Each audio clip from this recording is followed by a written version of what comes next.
forgot. Noah and Kevin's character were both named like Rock, right?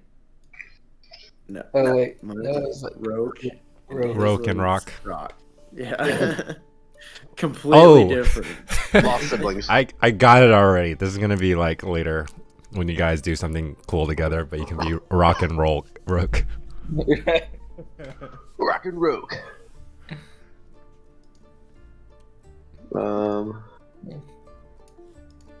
Okay, good. We got another blank one in case that comes up.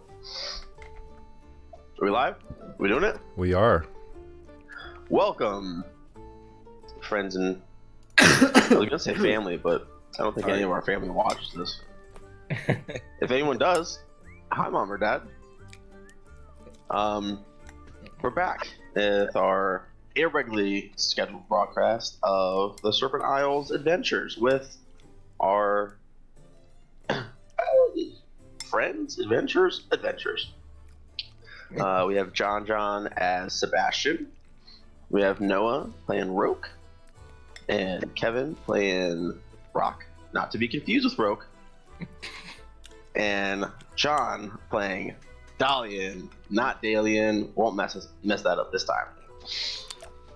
Last we left off, our party had just arrived to the Serpent Isles. 3 of the members of potential Signet candidates on their last legs of testing to see if they're ready to join a specific order. You guys met up with Aldous, the fort commander, and were introduced to Rock, formerly imprisoned pirate, now trying to work off his prison sentence by doing some jobs for the crown and for the chief there. You guys saw a vision of Prince Tyelkun's fleet being, well, partially destroyed. You caught glimpses of some unfamiliar object, creature, you're not really sure what it is, splintering a ship. You guys were then assigned by Aldous the task of figuring out what the Crimson Tide is up to. Formerly thought to be disbanded group of pirates that harried the seas around the Serpent Isles a few decades ago now seem to be on the resurgence, with who you guys identified as Carolyn to be mounting a resurgence. Party got to know each other. We retconned some acquisition of magical items that was totally meant to be planned that way. Oh yeah. We went to a bar where you guys met Urix, former Torncoat that helped end the previous Crimson Tide, fury and terror, and chit-chatted. Things got a little dicey with Urix's unpredictable behavior, but with Rock's clever intermingling of pirate sayings and behavior, we were able to keep him calm. You guys were given the choice to do a job for Urix in order to garner some trust so you guys can be let in more about what's going on.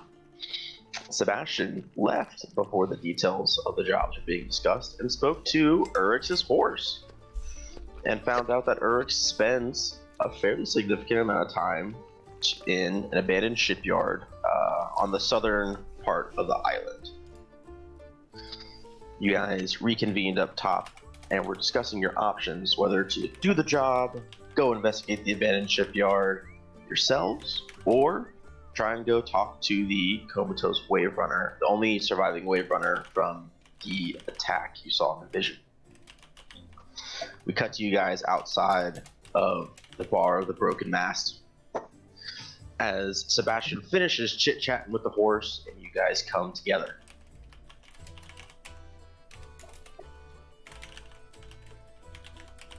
So, We totally could have killed him. No.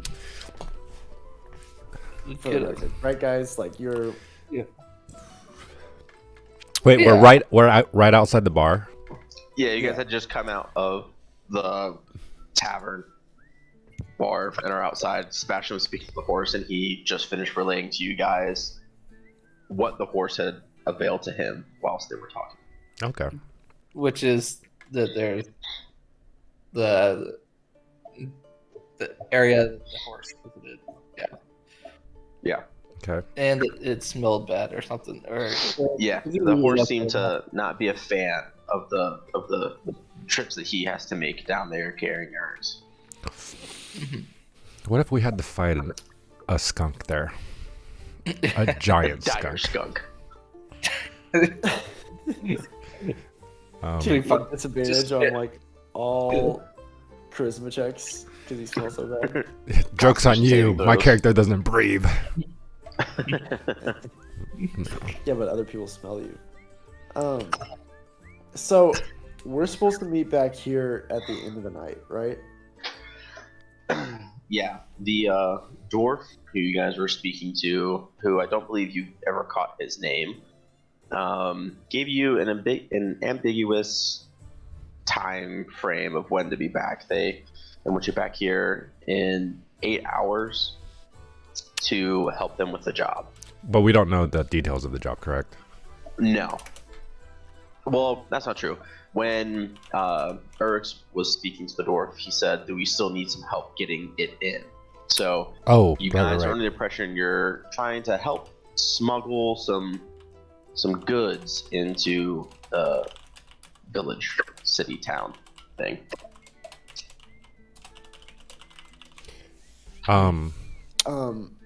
But the place that the horse is talking about is a half day away. So a little point of correction on that. For me, it's actually further away. It's further south in the island. It's a handful of days travel. oh, Yeah. a handful. Huh. Well, So it probably not appears our only option is to talk to the Wave Runner and come back. I feel like we could also check in with the person The guard. with the mission. It, Because, you know, based on the information we were given, it kind of seemed like this guy was not in the Crimson Tide, but now, like, it's just a conversation. Kind of seems like he is. Yeah, Like, he's back. co-foundering it. Yeah.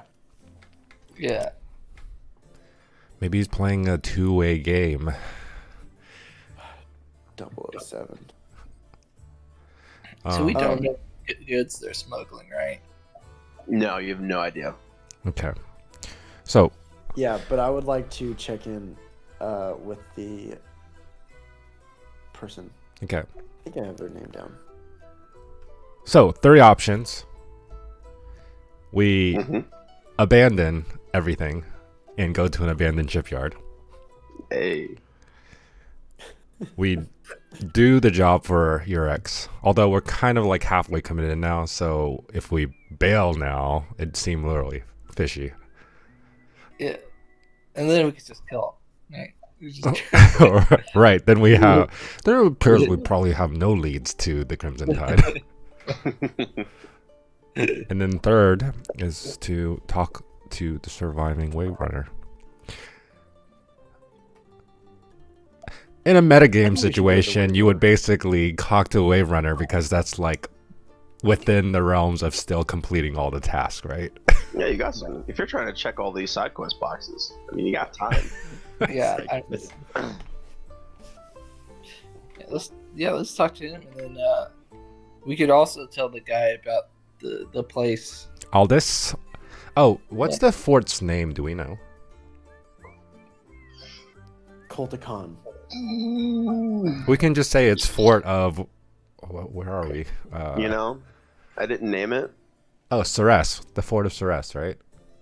Wait, hold on. I'm confused. The Ceres is the island that you guys are at. Okay. Wait, Rest? Was it Celeste? Ceres. Ceres. Ceres. Do we have, Ceres. like, the name of the town we're in? Broken Wheel. Oh wait, no, that's the tavern. Yeah. Eh. I guess we don't know The anything about this town- place. The town. So, the town is like how I was describing earlier, it's a very odd place. There are like parts that look to be more like metropolitan, like what you're used to seeing in like a city, more structured. Mm-hmm.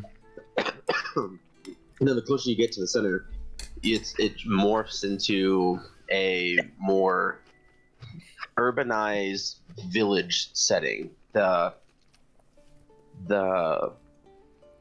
culture here is very weird. You have the native populace here that's part of this tribe has seemed to kind of resisted and accepted parts of this new culture that's been interjecting itself into this society over the past 100 years.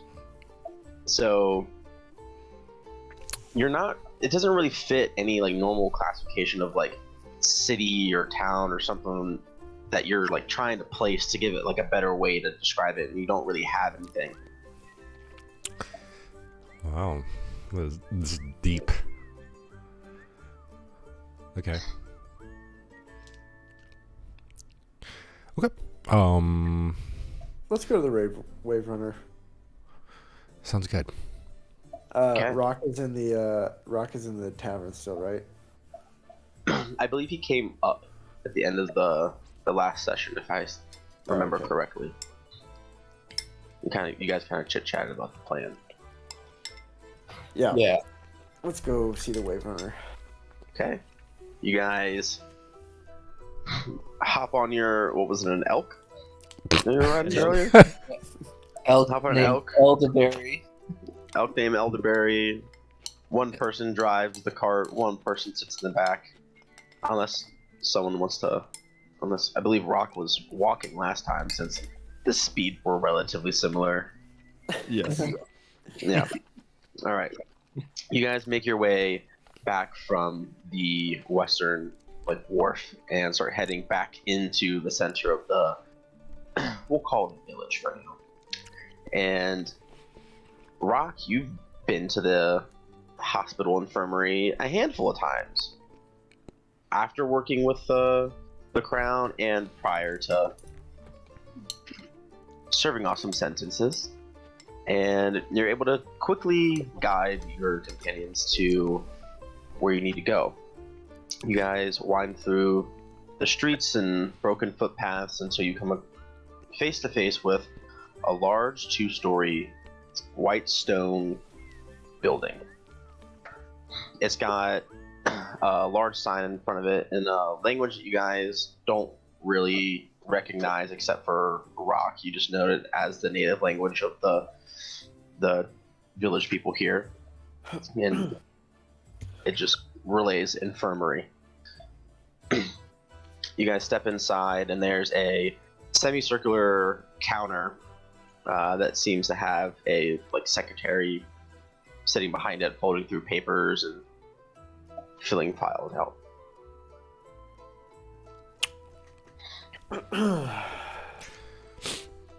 I was gonna say something to Rock, but he's not there. So,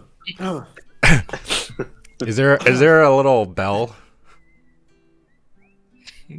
There's like, it's instead of a bell, it's like a little triangle, and there's a tiny little hand, like hammer hanging on the string to the side of it.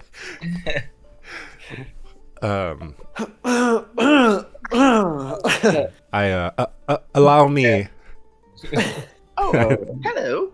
Oh, Sorry, he just puts I it. got absorbed in my work here. How can I help you? Oh. Well, if you're gonna start it, I guess you have to finish it. Dalian. I have a question. Yeah. Do we look like we're part of the Signet? I would say you three do. We'll say you have there's a little emblem, like a little kind of like, it's not really a brooch, but like a pin. Okay. That like, you don't know if everyone recognizes what that symbol would stand for. Oh, but you okay. do have this like thing that's just part of the uniform that you've been putting on while you were. My other question is, does like Urix know that we're part of the Signet? Yeah. I think I asked you guys that last time, and if I remember correctly, you guys were trying to be vague about it. So Yeah. I would imagine we took the pins off before going down. Okay, just making sure. And we're gonna put the pins Yeah. back on if you want. Put it back on. Yeah. So we can really see it. Can we do You a know, can we do a quick huddle real quick? Yeah, take it down.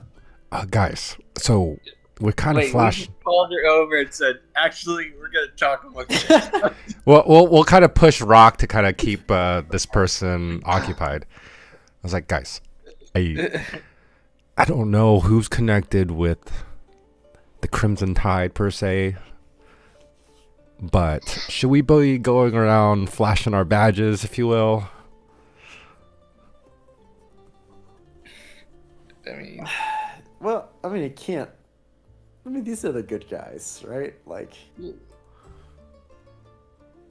Yeah, I think. I mean, it's a hospital. It's not like it's not like government people work in it. that's true. Yeah. So I think we're good here. How about we save it as like our ace in the hole? Oh, like, Mm. oh, we can go see this person because we are who we Yeah, are. well, Yeah, yeah. I got you. Why FBI? He gives them the double finger guns Yeah. and then backs away. Rock. So while they're talking, I'm assuming they're. Sorry, I missed the first half. So we came up to the hospital, right? Or Yeah. whatever, and there's a guy there. Girl. Yeah, there's a semicircular like counter that has a few people sitting in it, but there's one woman that seems to be like coordinating more paperwork, passing things around, and sending people out to do things. Okay, and then now they are just like in a huddle. Yeah, they're like in a side little huddle, like maybe 8 feet away, just chit chatting with each But other. we're back. I go up to the. I say, "Ahoy, matey! We are here to see the." We were never given his name, right? No, they weren't given their name. Okay, we're here to see that sailor. That got hurt. Well, I'm sorry, dearie. You might have to be a little more specific. There's a lot of injured sailors here. The sailor who could run on water. Oh, so only certain people are allowed to visit that individual? Yes. I know. Can I get your name? I can see if you're on the approved list. I look at Dolly and I just like give him the like show him the badge. Kind of like Something wrong with your neck? Like, does it hurt? like, come on, man. I said, look, lady, we were sent this gathering some information. And I like yell from the back, official business. Yes, And what that sh- landlubber said. And she like Official kind of business. cocks her head to look at you and it's like, oh, official business on a part of whom? I go, there's only like one government here, right? There's like Yeah.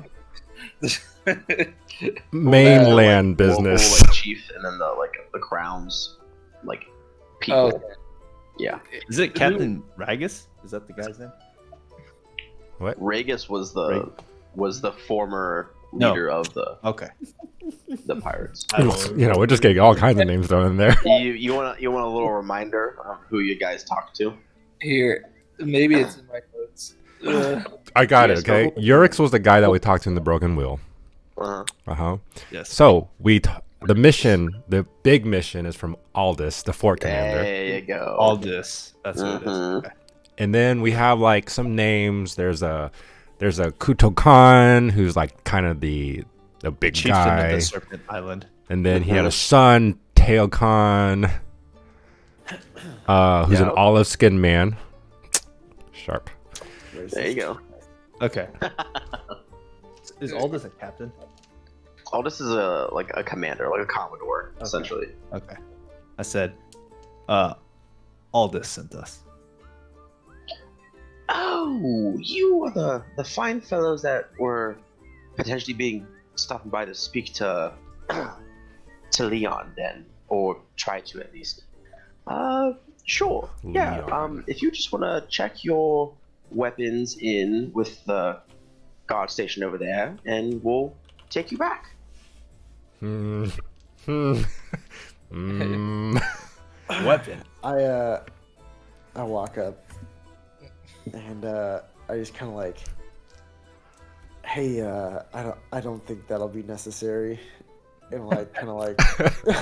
I'm holding my 2 daggers. I was like, Yeah. uh, Besides, I just have a staff.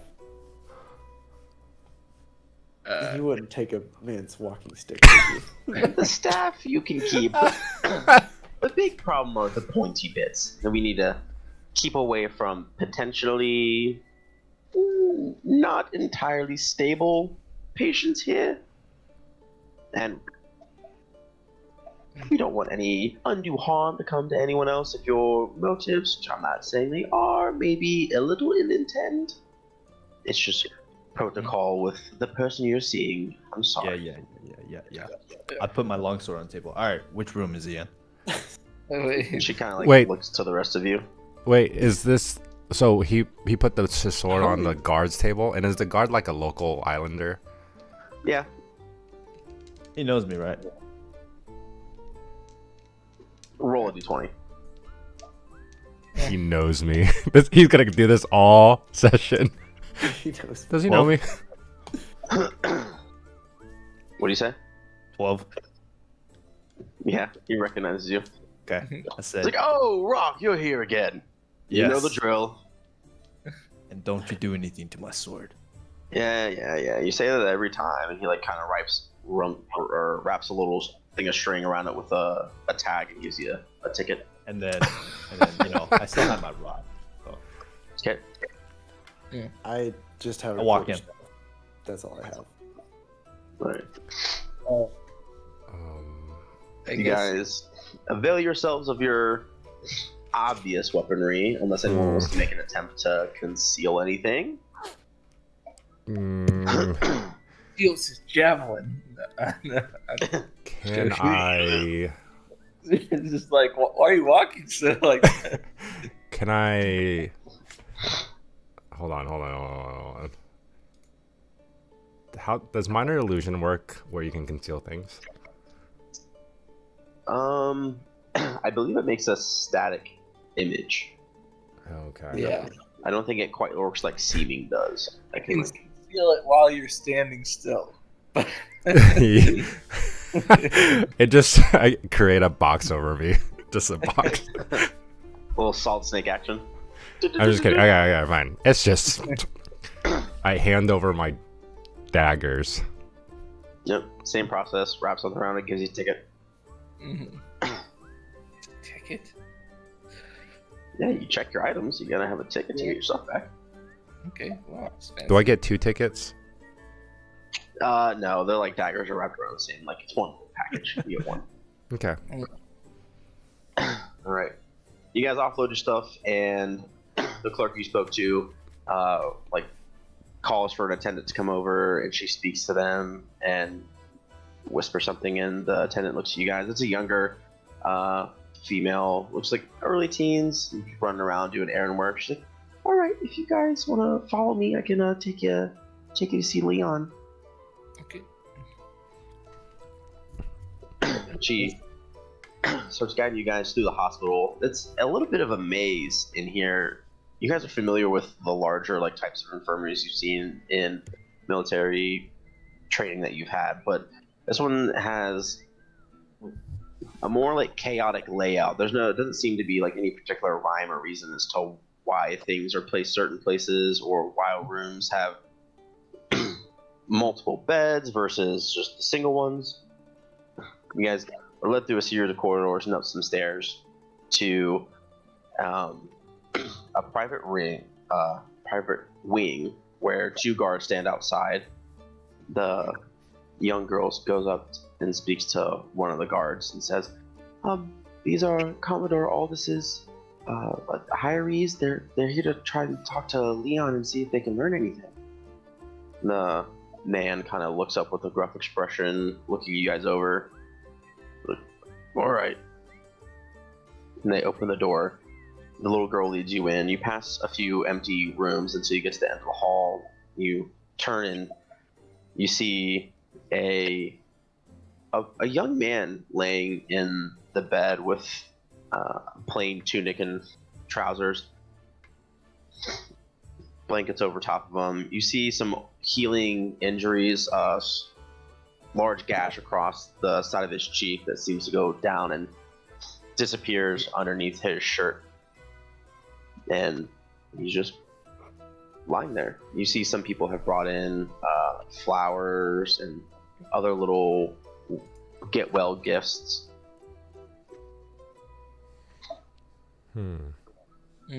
Are there Is a he awake? lot, or just like There's a decent amount. okay? Loved by people. The little girl says, one of the guards will be just outside if you guys need anything or have any questions. His paperwork is at the end of his bed if you guys want to look over any of that. Commodore gave you guys clearance to do that. I'll also be out here if you guys need me to run and get anything or have any questions for the clerk. Is he awake? Thank you, miss. I'll She grab like steps the. out. I'll grab the papers. Okay. Kevin, he's not awake. He seems to.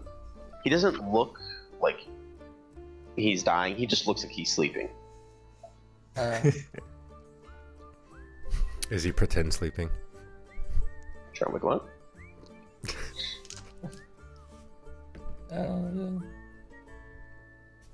Yeah, I mean, we came all Do you this guys way. think I should I say a poem right now? Is it appropriate? He's not dead, Roke. I just feel like this is a. I feel like we should speak words over him. What? I want to walk All up right, to him. fine. You know, that's fine. You know what? I I'm like gonna go back to reading. I just No. go back to reading. Oh, Okay, actually, we I- can I set a like really it. good scene here. You standing by the window. Let's crack it open. Let the wind kind of breeze Yeah, right. come through, and you can say your words. And then he just wake up to just you standing there. It would be a really romantic moment. Yeah, let's do it. I'll stand like right at the foot of the bed. Yeah, open up those windows. Okay. You make the light shine. I can make you look clean. Oh, I have dancing lights. I do Oh, dancing that was lights. good. good. It's a cantrip. So I just like flick them, and they just like are going around. Mm-hmm. I don't know what they're doing. Minor illusion him. I'm gonna create one of those like Halos. halos around his Yeah, like a head. backlight. Yeah, okay. Nice. Okay, when you guys are ready, just Yeah, we'll just stand like we'll kind of stand closer to the door. Okay. Can I do one thing real quick? Yeah, what's up? So they're on one side of the bed, right? With like by the window. Yeah, halo Roke's light. at the foot of the bed, kind of where he picked up the papers, and then Sebastian and Thalian kind of like stepped off to the side to Okay. give him his spotlight. Can I grab a chair, go on the other side? Is there like a fruit to eat? You're gonna You take know- one of the fruits. Not really. They don't really keep food But you might have in one in here your for bag. him. Would I because have he's- one in my hand? Sure. We'll Okay. say you have fruit. So I sit on the chair, prop my foot on the bed on him, and just kind of lean back and start eating. Just enjoy it. Okay. On him. All right, 3, 2, 1, action. And then I kick the bed to wake him up. Okay. Roll I guess roll a strength check. 11. Okay. You kick the bed, and you feel like you kicked it pretty hard. You see him like move, but he doesn't Yeah, wake right. up. Oh, hey, can you just wake him up? Sebastian just leans down and just got as here. Hey, wake up! And he like gently moves him back on the shoulder. You guys spend a little bit of time trying to wake Leon, and you know, Roke, as you're looking through the paperwork, partly in playing your role, you're perusing through, and you do see the section that says that he has been in a coma for a number of weeks. Shoot, I forgot about that. Leon meant, or that Aldous mentioned to you guys, and so you think you understand why Sebastian's soft shaking may not be waking him up. I just let him go and I say, life is real, life is earnest, and the grave is not its goal. Dust thou art, to dust returnest, was not spoken of the soul. Oh, nice. Wow. Alright. Anyway, Yeah. he's in a coma. He's in a coma, guys. So I just started laughing. Oh. Wait, did Kevin's character know that? Did he? I have it on my notes here. That's why I sat on the chair, popped my foot up, and started eating an apple. Yeah.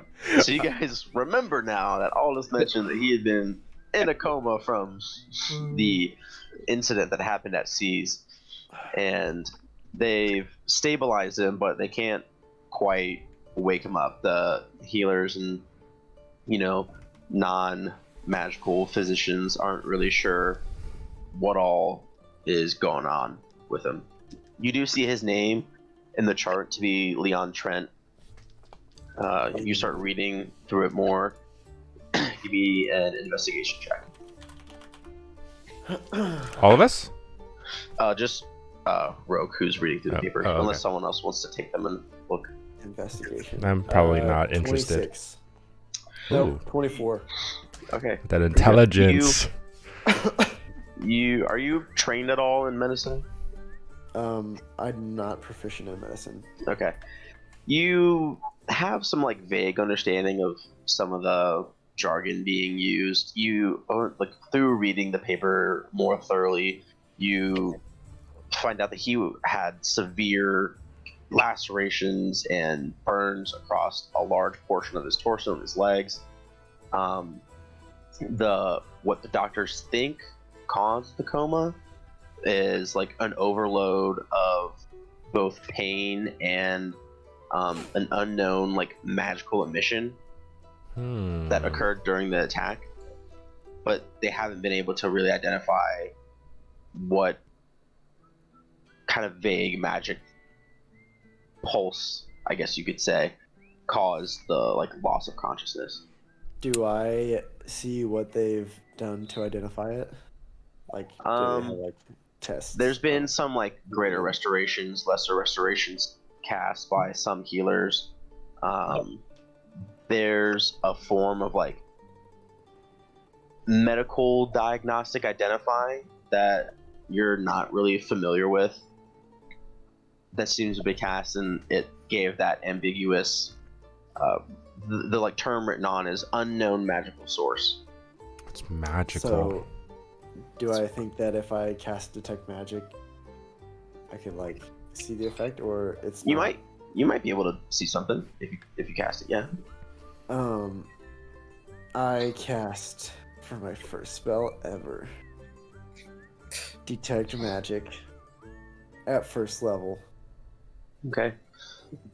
As you cast detect magic, different elements in the room, most of them just react without any glow or indications they're magical. You scan your companions, you see a myriad of glowing objects, and when your eyes drift over to Leon, it's weird. Every living person has some sort of general aura about them that indicates that they're alive, and it's a faint green that you're used to seeing when you've cast a spell and you see it on the people.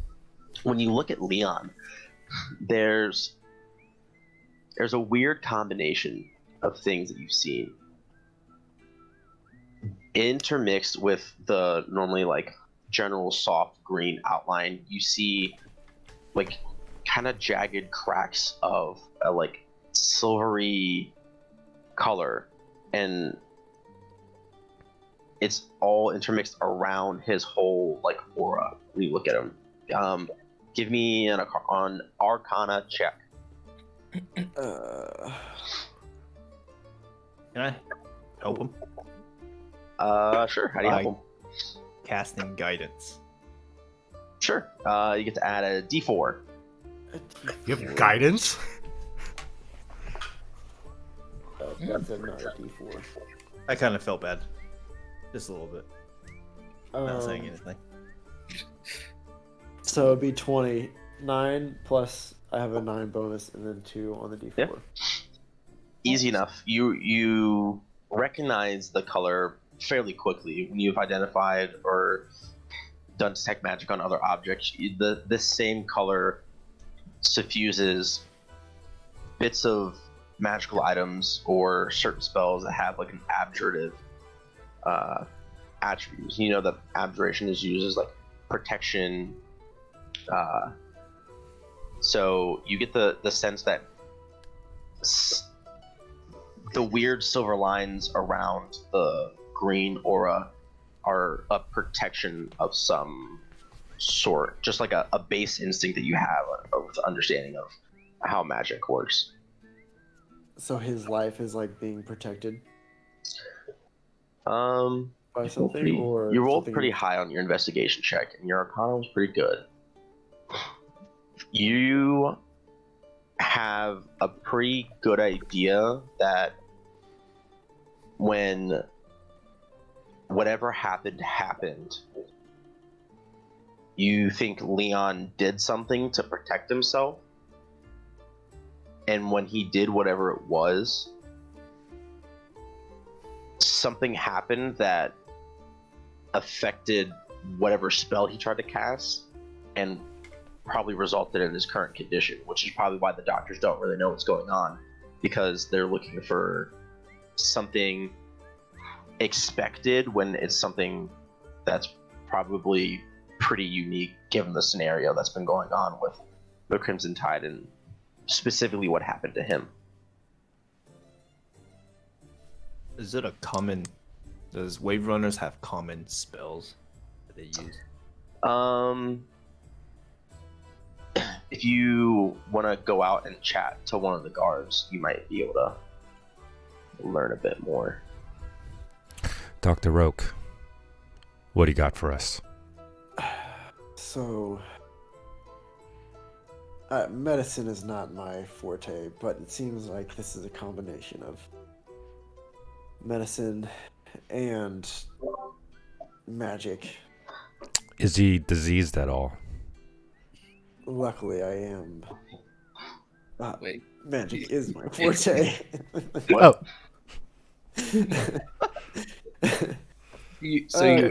Yeah. Because it seems the major effect seems to be from, well, I don't know what it's from. Some sort of abjuration spell. can we fix it? I would like to chat with the nurse, I think. Just ask a question. Okay. Nurse! That little girl kind of runs in and is like, did you want to speak to one of the nurses or one of the doctors about Leon? Are you like pretty familiar with Leon's situation? I'm like, and she gets like a little nervous and starts like moving from foot to foot. It's like, actually, my mom works here, and she helped me kind of like, you know, follow the family footsteps and like go to medicine so I can help people like she is. Oh, well, that's perfect. Do you know if they tried like dispel magic on him? Can I see the papers? Yeah. And she kind of takes them from you and like starts leafing through it. And she gets to a page that you remember like glancing over with like the types of things they did for him, and that is on the list. Like if dispel magic was cast, and it seemed to do anything. She points it out to you. She says, yeah, it looks like that was one of the few things they tried initially to wake him up, but it didn't seem to have any effect on him.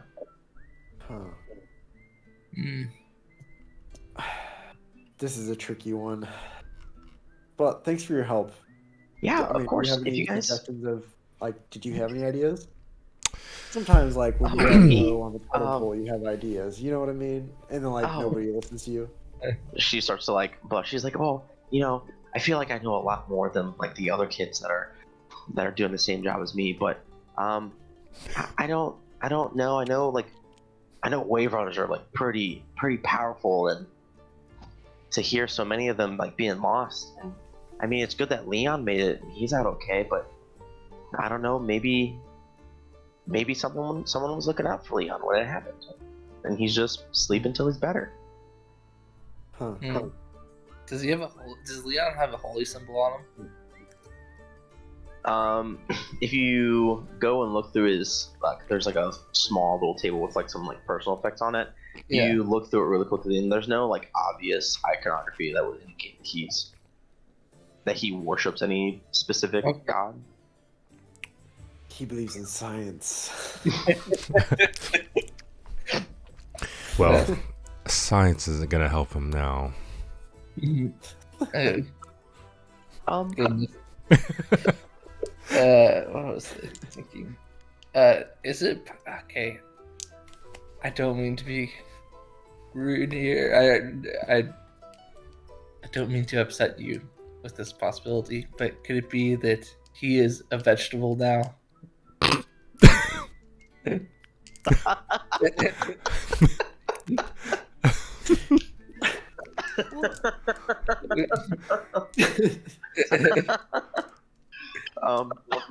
The girl kind of looks a little taken aback, and she goes, "Oh no, like his mind's working." One of the doctors or clerics, they did a vague, I think, like a spell that lets them kind of like Detect thoughts. I think that may have been what it was. Does anyone have detect thoughts here? She's like, they tried that and they were able to like find out that he was, like there still. They just weren't able to go any deeper from what I remember. With that, I have the telepathic feat. Mhm. Can I first just speak telepathically to him? Sure. What do you say? I'm gonna say, knock knock. What does it normally feel like when you like reach out to establish a mental connection with someone to speak to them in this way? Well, as many interactions in my life, in game and out of game, it's always first by the visual, like, Mhm. do I like what I see? And All right. and then you just kind of from there, you just kind of probe deeper, like, I wonder what this guy's thinking about. And Does your feat allow people to communicate telepathically back to you, or can you just talk to them? all it says is that I can speak telepathically to any creature. One-way street. Wait, no, I don't know. That'd be I can look it up for you. Yeah. Based on that wording, it sounds like you can let someone know something. Yeah. Although, speaking telepathically versus, I don't know. We'll Yeah. see. I'll make a on the fly decision. Yeah. 1 second, I'm loading. Fine.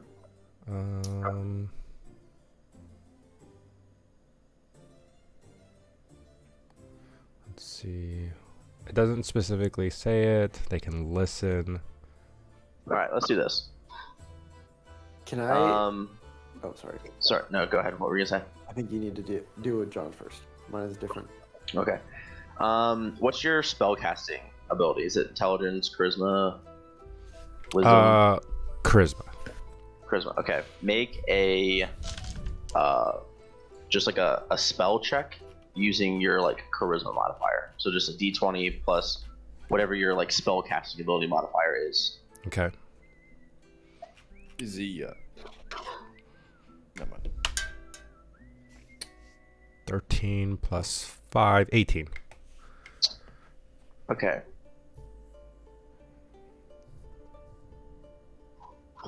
I'll say you don't get any.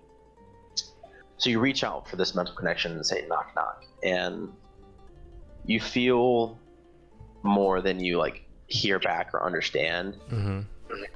like you get this feeling of like fear that like comes across at the connection back to you.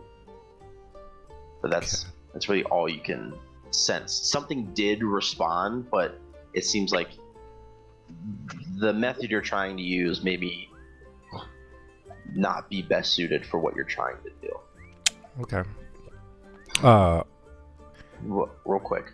Yeah. Noah, what were you gonna do? I was gonna see if in the notes it says. I mean, I don't know how it would say this in game, but like what level spell they casted to dispel magic at. Like, is there a way to gauge that, or just say dispel magic? I don't know how we'd word it in this. We'll say in the chart it said a moderate dispel magic was used. So that translating that to you, we'll say it was like a base level. Yeah.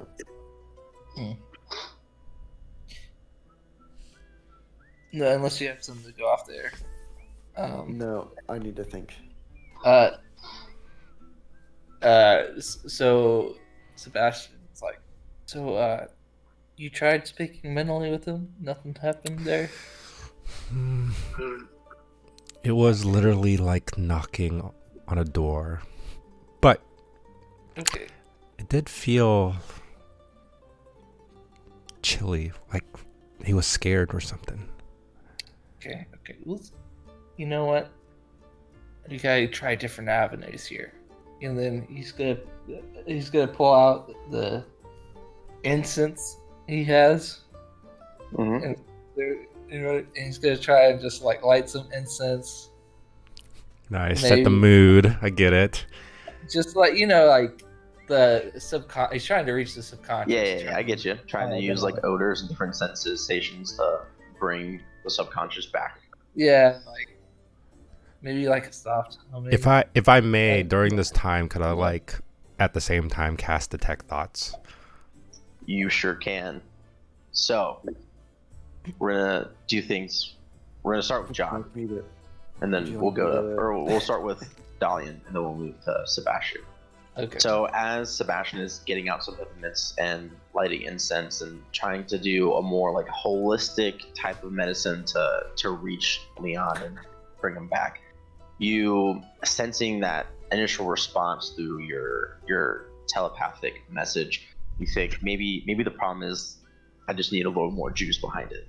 And so you cast detect thoughts, and reading the surface thoughts, you get those same types of emotions that you did when you spoke out telepathically, but they come stronger. You're getting a mixture of like of fear, of unease, anxiety, not like still not really words. It's normally when you detect minds and you read surface thoughts, it's vague passing by of immediate thoughts of what's going on around them or whatever they're thinking of, and that comes to you in the form of words. But it's almost like there's a fog over Leon's mind, and the only thing that's making it through that fog is the primal emotions that everyone experiences. Wait a second. Would you like to go deeper? Sorry. Yes. Okay. Now this is the part where Sebastian comes in. So as you're lighting the incense, and as that smell starts to perfume the room and become more strong, those initial feelings that you're getting across from Leon kind of subside. It's less fear, and it's this more warm feeling of comfort. And using that when you attempt to dive deeper, I'm gonna give you advantage on your roll, and then part of it's gonna affect me over here that I'm not gonna tell you. Okay. Do I get any? What am I actually rolling here? I think in the detect thought spell there should be a clause that Yeah, it talks says about going deeper. the creature must make a wisdom saving throw. Oh. If you probe deeper, the target must make a wisdom saving throw. Okay. So I'm gonna give you advantage on a same kind of check you made earlier. With, Charisma modifier. yeah, just make a straight spellcasting modifier check, and then I'm gonna give Leon his roll. Okay. So with advantage though, right? Yeah, you're gonna have advantage. They're two separate. Yeah. That would be 19 plus 5, 24. Okay. And if the target fails, you're able to probe deeper, correct? Yes. Okay. You start making your way into the fog. Your consciousness like semi leaving your physical form as you're putting more of your focus into Leon's mind. And your vision gets just completely consumed by this fog, and you're diving deeper and deeper and deeper, and you think you see something just a little bit further ahead, and you make your way further down, and the fog suddenly gives way to a more familiar sight of when you peer into someone's mind. You're getting flashes of different memories from when they were younger or a week ago, or just memories that they identify to be a part of their core self. Okay. And you can look around if you like. I don't there's no physical manifestation of this person, right? It's just I feel his presence here kind of thing. Kind of. So the way that the memories that you see them play out, it's like a distorted image that you can look into, like a painting almost. You look into one and it's him when he's younger, running across the sands and being chased by some birds that he was probably harassing before that decided to turn back. And if I can Tom Cruise fast forward this part. Yeah. So the birds run around, that memory ends, and you look to another one and it's him that looks more to his current age. Okay. And he's sitting at a table eating dinner, and there seems to be a figure off in the distance that you can't quite make out. Okay. Can I approach this scene, or is it Yeah. Okay. So you get closer to that little after image, and you cross this little threshold, and you lose yourself for a minute, and you're in the space that you saw. Your form looks a little off. You don't look like you have any agency here. You're just viewing what's going on. Okay. You can't physically interact with anything. You see Leon is eating dinner, and there's a woman standing across the side of him, at a kitchen counter, cooking a meal. Okay. About the same age, I'm assuming? Yeah. Or older. Okay. Is there anything that I would find curious or interesting in this scene of him eating? I would say that the thing that takes your immediate recognition is what he's wearing. Mm-hmm. You see that he's wearing the Wave Runner uniform that you saw kind of put to the side of his bed, but it's pristine. It looks brand new. It doesn't look like it's seen hardly any use. Okay. And the look, general feeling you're getting from him is a lot of pride and happiness. And as he's looking down at the plate, he kind of looks up to you and makes eye contact with you. Oh, he sees me. Okay. Knock knock. Who are? He looks around. What's going on? Leon Trent. Yeah. Do I know you? You do not know me, but I know you. Okay, weird cryptic rhymey guy. You know, they were telling me stuff like this is gonna start happening after and he starts to like reach behind him to the left for something that's like blocked from your vision. Do not fear. He like stops like halfway, like getting up. I only want to chat with you. I kind of dropped the little, like, higher power voice and go, like, kind of be more friendly.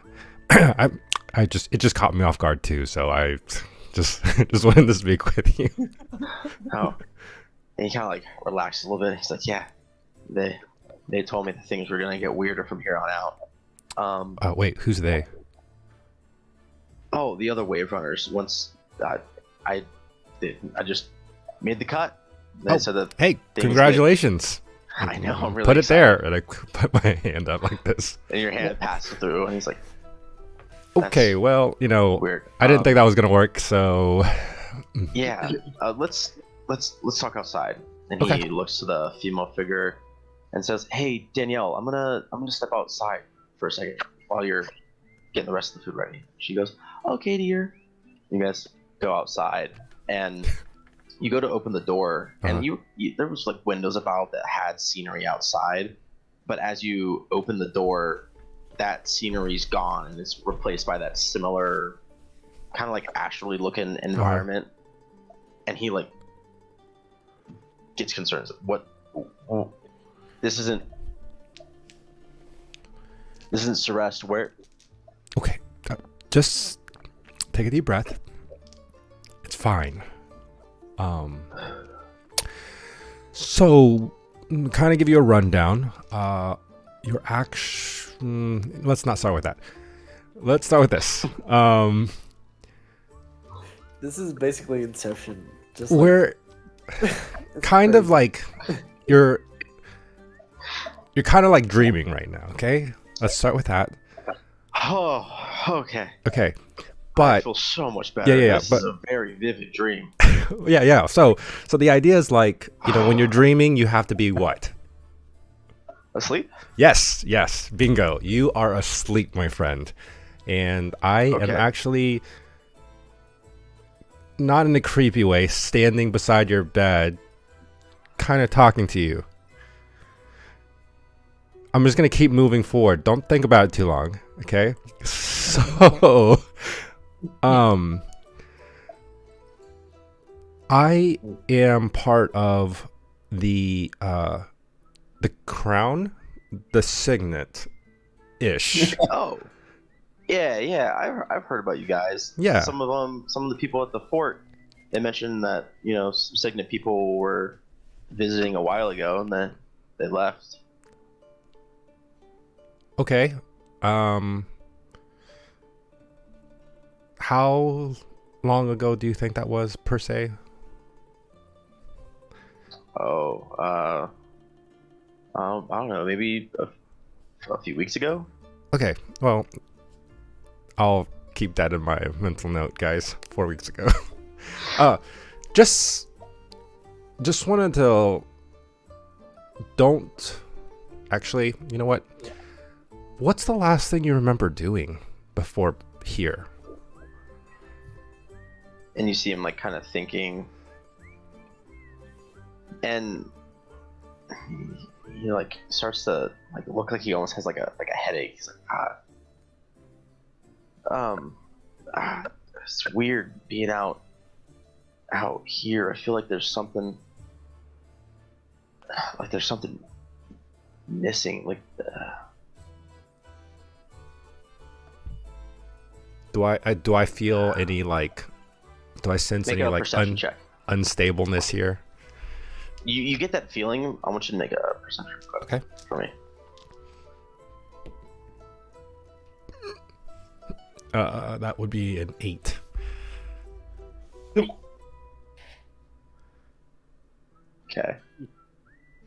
There's a lot of different memories running around right now. Okay. Well, you know. How about this? What's the last thing you remember clearly? We were. I just got promoted. I was supposed to go on an excursion with Chief's son, Tayo Kun. And we were like on our way back, and there was, and his eyes like go wide, and he kind of like gets really shaky. He's like, no, I can't remember that. That's how I want to go back inside. Oh. And he starts to like walk towards the door. Can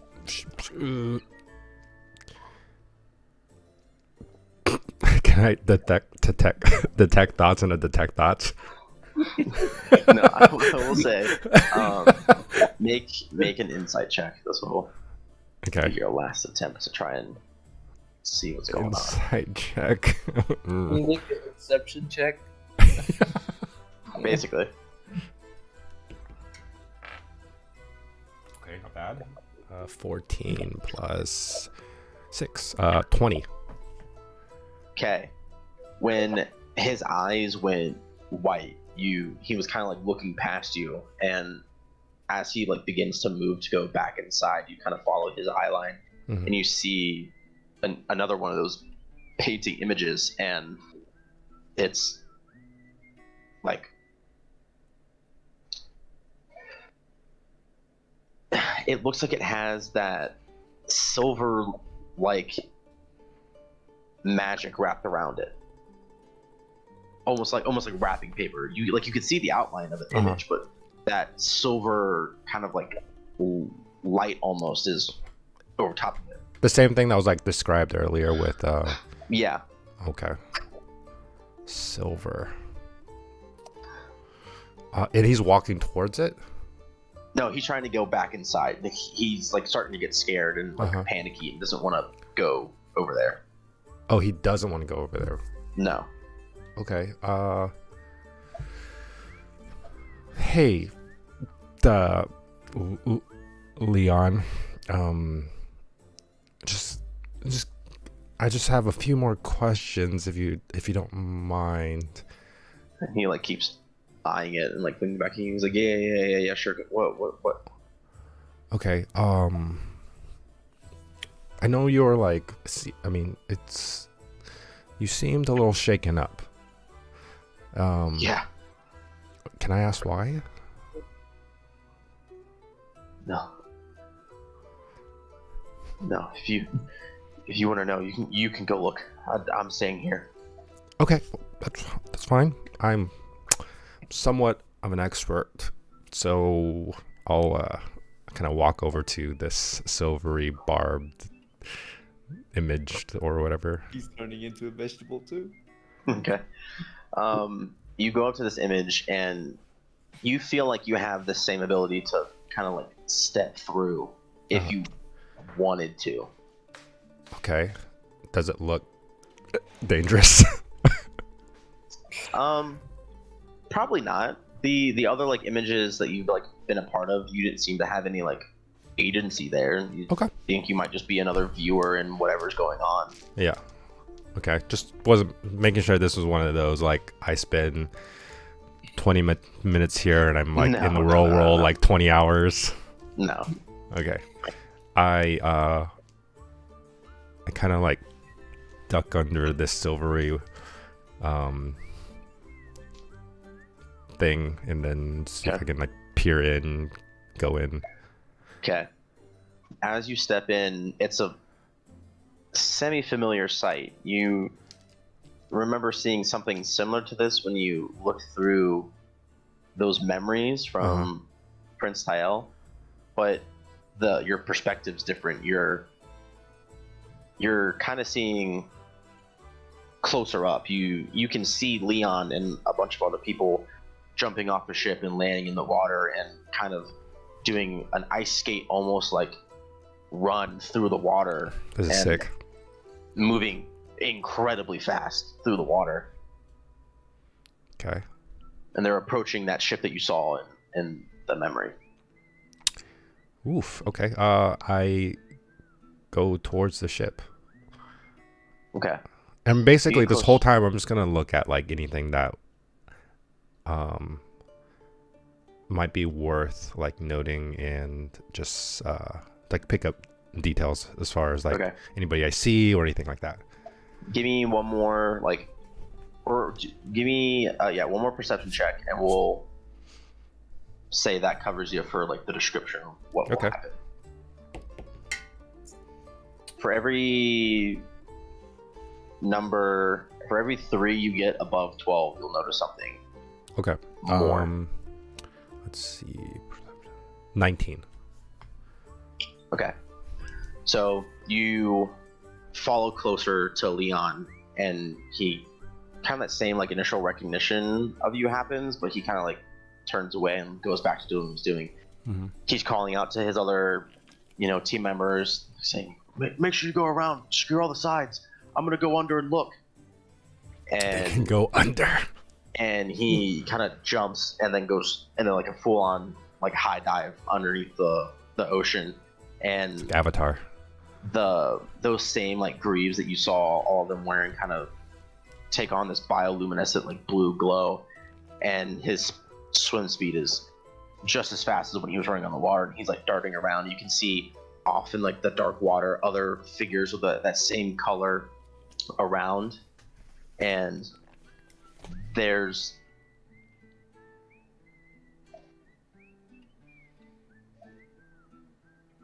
a lot of things happen all at once.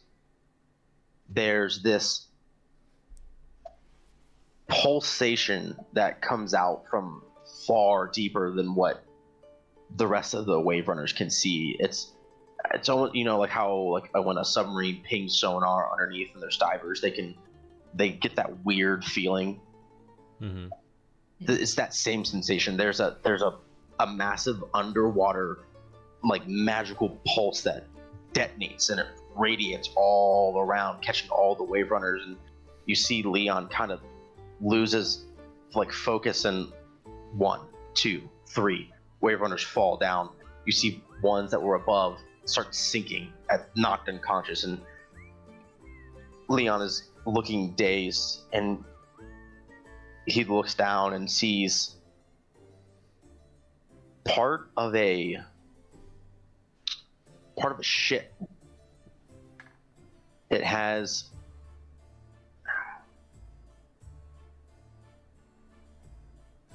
it shouldn't be there. There's nothing around it. Like it's sunken. It can't be moving, Mm-hmm. but it is. And his mind is getting fuzzy, and he's panicking. Starts to try to swim up to the surface, but he can't. He feels like he's stuck. And then you see him move his hands and cast a spell, and he's able to break free. And he gets to the top, and then his lights go out. And the memory ends. And you see, after it all goes black, you see Leon like in like a vast black space, curled up in a ball and like kind of like softly crying. Can I interact with this Leon? This version of Leon? Yeah, you walk up to him. Okay. He just muttered to himself, "It can't be. He can't exist. He can't exist. No, it's not right. It's not right. It's not right. It's not right. It's not right. It's not right." And he's just repeating it to himself over and over and over and over. It's like, I gotta run. Now, Gotta run. I shouldn't be able to cast anything while I'm in this state, right? Doesn't make sense, right? No, Okay. not Just really. making sure.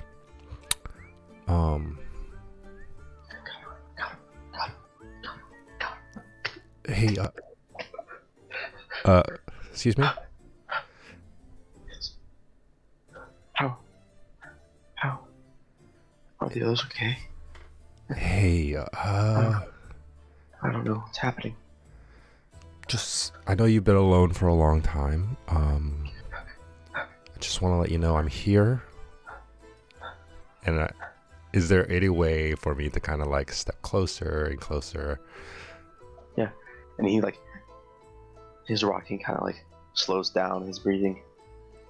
is a little shaky, but is slower. He's not repeating himself. He kind of like reaches out. He's like, are you real? Well, yes. Y- I'm just mm, not. I don't let him touch me though. Okay, he kind of like sees you pull back. I just so you know, my name is. You don't.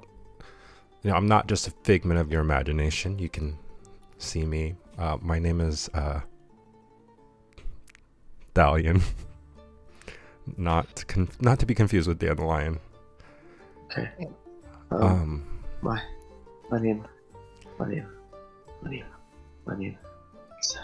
starts with an L. Leon. Yes. Leon. That's your name, Leon Trent. Yeah. Hey, Oh man. let's just let's try to stay focused here. I'm going to tell you some things. It might startle you, but I want to let you know exactly what kind of situation you are in. Okay? If it's too much at any point, just tell me to stop or give me the universal I'm freaking out look. Okay. Okay. Cool. I think I've got that one down. And then I kind of explained to him like where we are, how I've gotten to his mind, and don't worry, his body's okay. We're trying to figure things out. We're gonna figure it out, and we're gonna get you out. Oh. And you see him, he still looks like panicky, and like his eyes are like darting around. He just looks generally unsafe, but he looks like marginally calmer, and he's like listening to you. He's like, I remember that. Like I heard a knocking earlier, and I didn't. I tried to like call out, but no one answered. No one answered back. Yeah, I didn't want to intrude. It's always best practice to knock first, Yeah, that's what Danielle always says. Oh, how is she? Have you seen Danielle? Oh, she's great. Oh, good. I thought after what happened, it was gonna come for the island next. Yeah, she's waiting for you at home. I'm pretty sure she visits you. You got a lot of flowers out there. Yeah, she always like to have them around the house. Yeah. You said you could get me out. Well, we're trying. There's been a lot of different things doctors have tried and hasn't worked so far, but I think we're getting close. We made contact. This is good.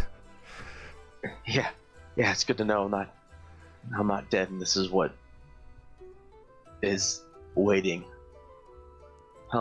I've tried a few times, and he like gestures back to that image that you walked through. He's like, I've tried a few times to go through there. Like I feel something like trying to pull me to the other side, but I can't make it across. I don't know why.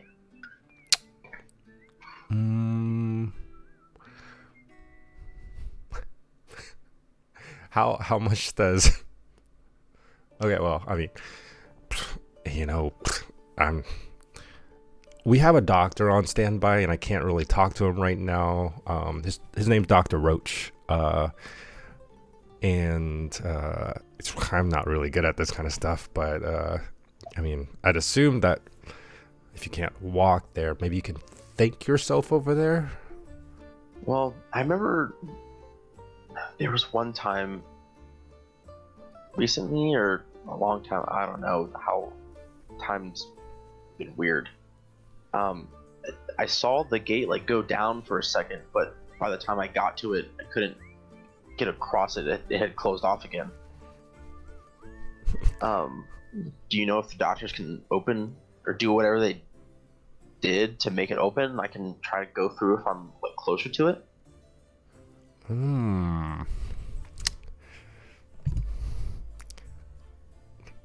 Maybe.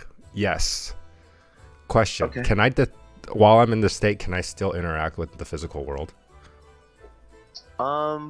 Yeah, I'd say like it's basically like how it's the same interaction. So you know how when you're in his mind, Mhm. your physical form kind of takes on like a catatonic state because you're focusing. Yeah. I'd say the reverse would happen. You would stay here, but you would take agency back in your body, be able to communicate, and then shift back in. Okay. Hi. Just, wait here 1 second. I know it's going to go all black again. Don't worry. I'll be right back. No, you can't leave. Okay. Hold on.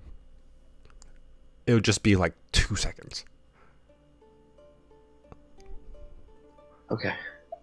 All right, 2 seconds. 2 seconds. Hold on. Don't start cutting now, though. No. Give me a second. Not until you're gone. Okay. I pop back out into my body. I look at Rogue. Okay. And I said, dispel magic. Right now. Then I zoom back in.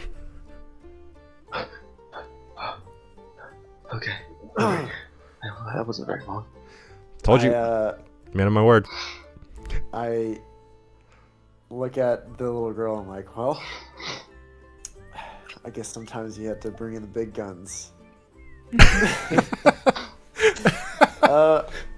So my understanding of dispel magic is there's like some benefit of casting it at a higher level, right?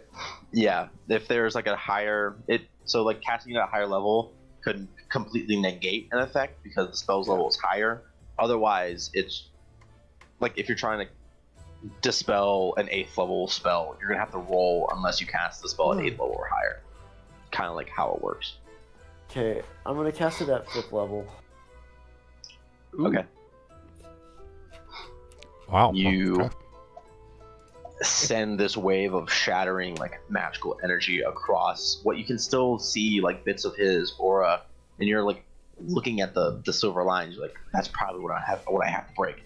And you send out the wave of disenchantment, and it clashes against the aura, and inside of Leon's mind you see the gate flicker and the bars are gone. Okay. And Leon just dives through it, not even thinking about it.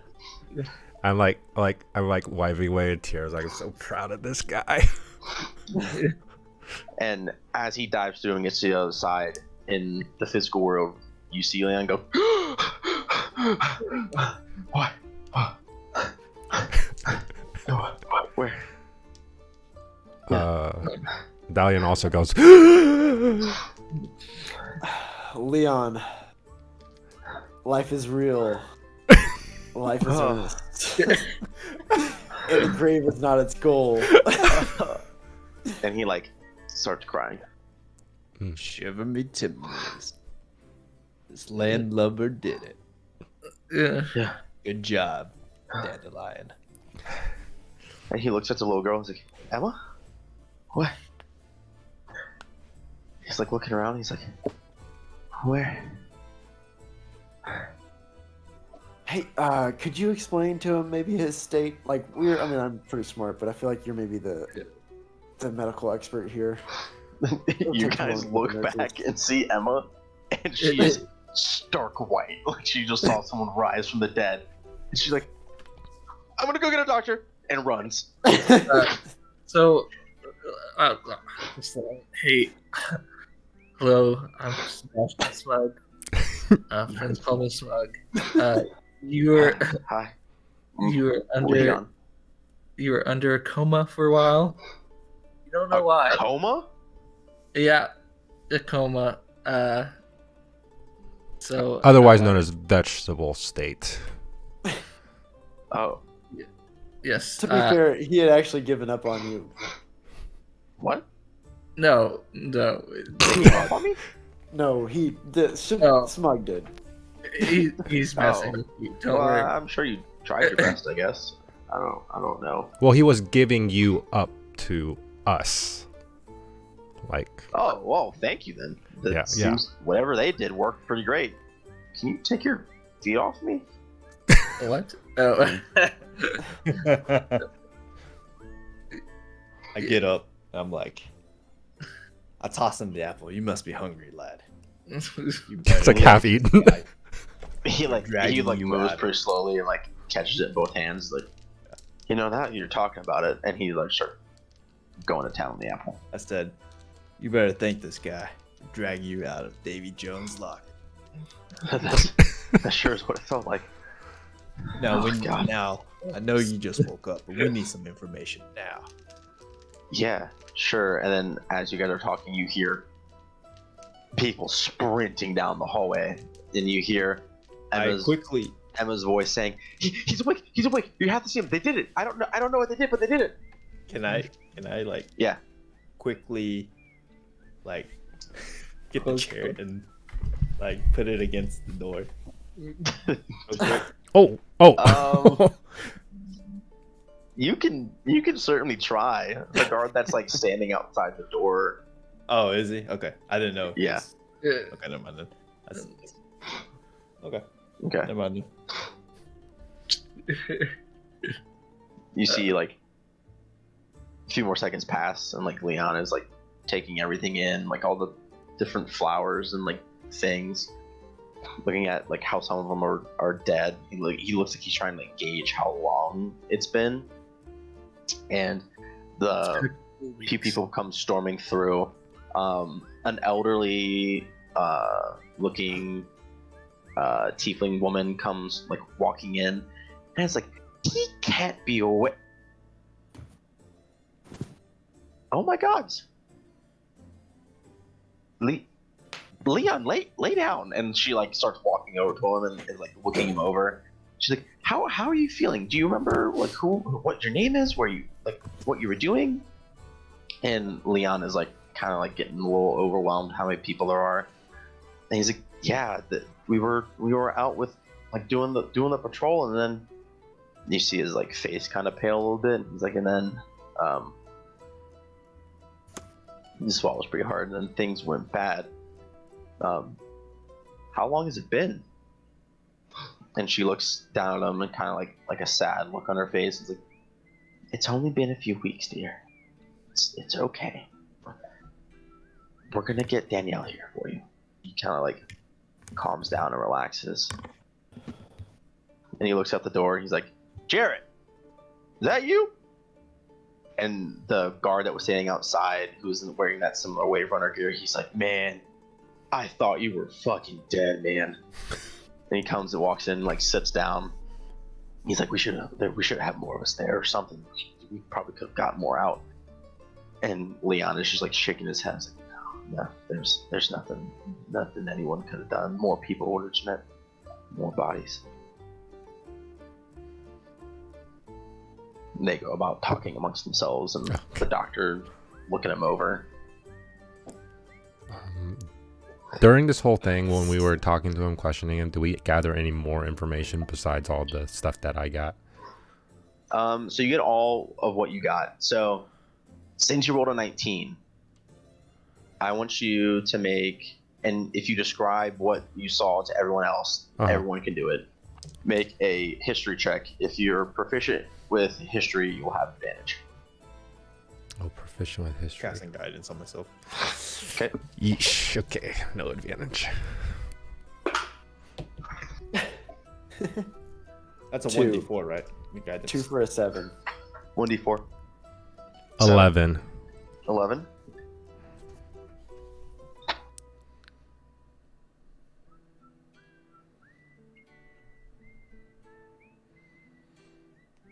$23. You're muted, John. 23?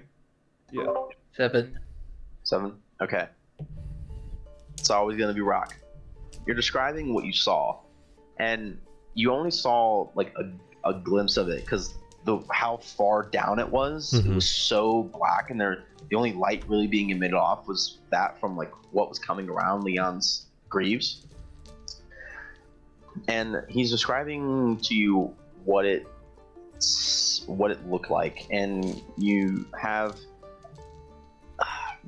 a bunch of people talking about a bunch of different stories over the years, and someone claimed that like in other planes they use different, like their ships can traverse differently here in the prime material versus like other planes like water or fire or astral, whatever.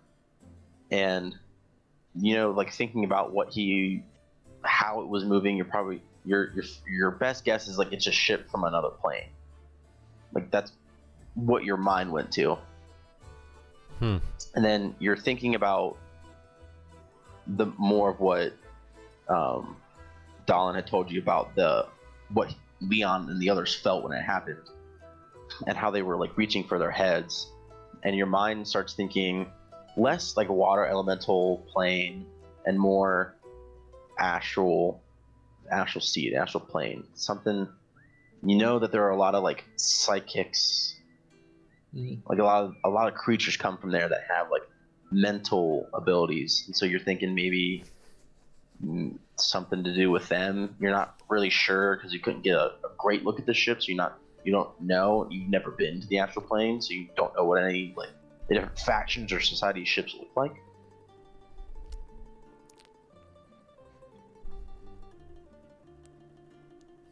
Okay. Well, Leon, if you want to, since you owe us a life debt, if you want to pledge your life to us right now, we'll accept it. He laughs. He goes,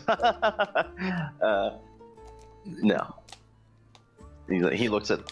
He's like, I appreciate what you guys did for me, but I'm not gonna be working for you. I think my days of, risking my life are probably done. So you wouldn't be needing those boots anymore then? I guess we'll just take those. Sadly, not mine to give out. So, though you guys deserve them. Yeah, you'll probably have to take it up with Aldous or something. Maybe you guys can borrow a pair. Goodness. Yeah, he said we could borrow one actually, because he didn't expect you to wake up. So Cool. Once I turn these ones in, you're more than welcome to go back and pick them up. What size do you wear? All right. He starts talking to Jared again. Well, lads, looks like our business is done here. So there's an otherworldly being? Is that the new guy? Yeah, did you tell us that, Rock?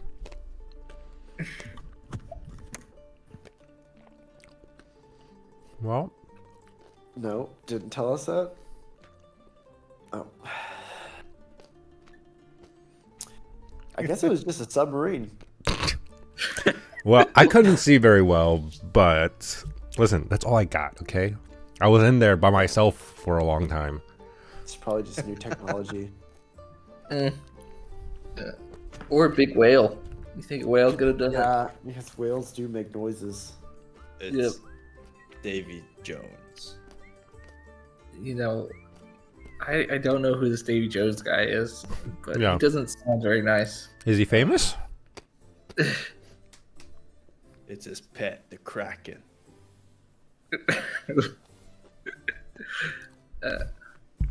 What's I can't tell if you're being Kraken. serious right now. Rock. I just wait. What did you say, John? No, I just said what's cracking. I just let out a huge sigh. It's like, oh, these land lovers. I just started walking. Well, Alright, well, Hey, Leon, good to meet you. Yeah, likewise. Yeah. Thanks, guys. I We'll owe see you you around. one non-life debt. You guys can come over to my place maybe, and Danielle and I can cook you up something. If you're tired of. yo, guys, You know, it street smells food. so good in there. It did, didn't it? Yeah. Yeah, He's a yeah, great yeah. cook. Yeah, we'll be by. Well, you'll probably be in here for a couple more days, so maybe at the end of the week. Sounds good. We'll see you at the end of the week. As we leave, I'm gonna telepathically say to him, "Don't worry, I won't tell them what I saw, what kind of state I saw you in there." He And I- kinda, and laughs and like, And I wink and I leave. okay. oh man. All right. You guys make your way out of the hospital, and that's guiding you guys back to the front. You pick up your checked belongings from the security desk, and you make you guys' way outside. It's a little later in the afternoon now, after all the talking that you guys did and relay information. You have a decent amount of time, so you have to go meet with the dwarf if you guys want to pursue that. I would like to meet back up with Arlen. Aldous? Alvis, yeah. Okay. You guys make your way back to the fort, and you go into the mess hall. Oh, go ahead. Before we do that, can we kind of like look around to see if we're being followed on the way back to the fort? Sure. Make a perception check.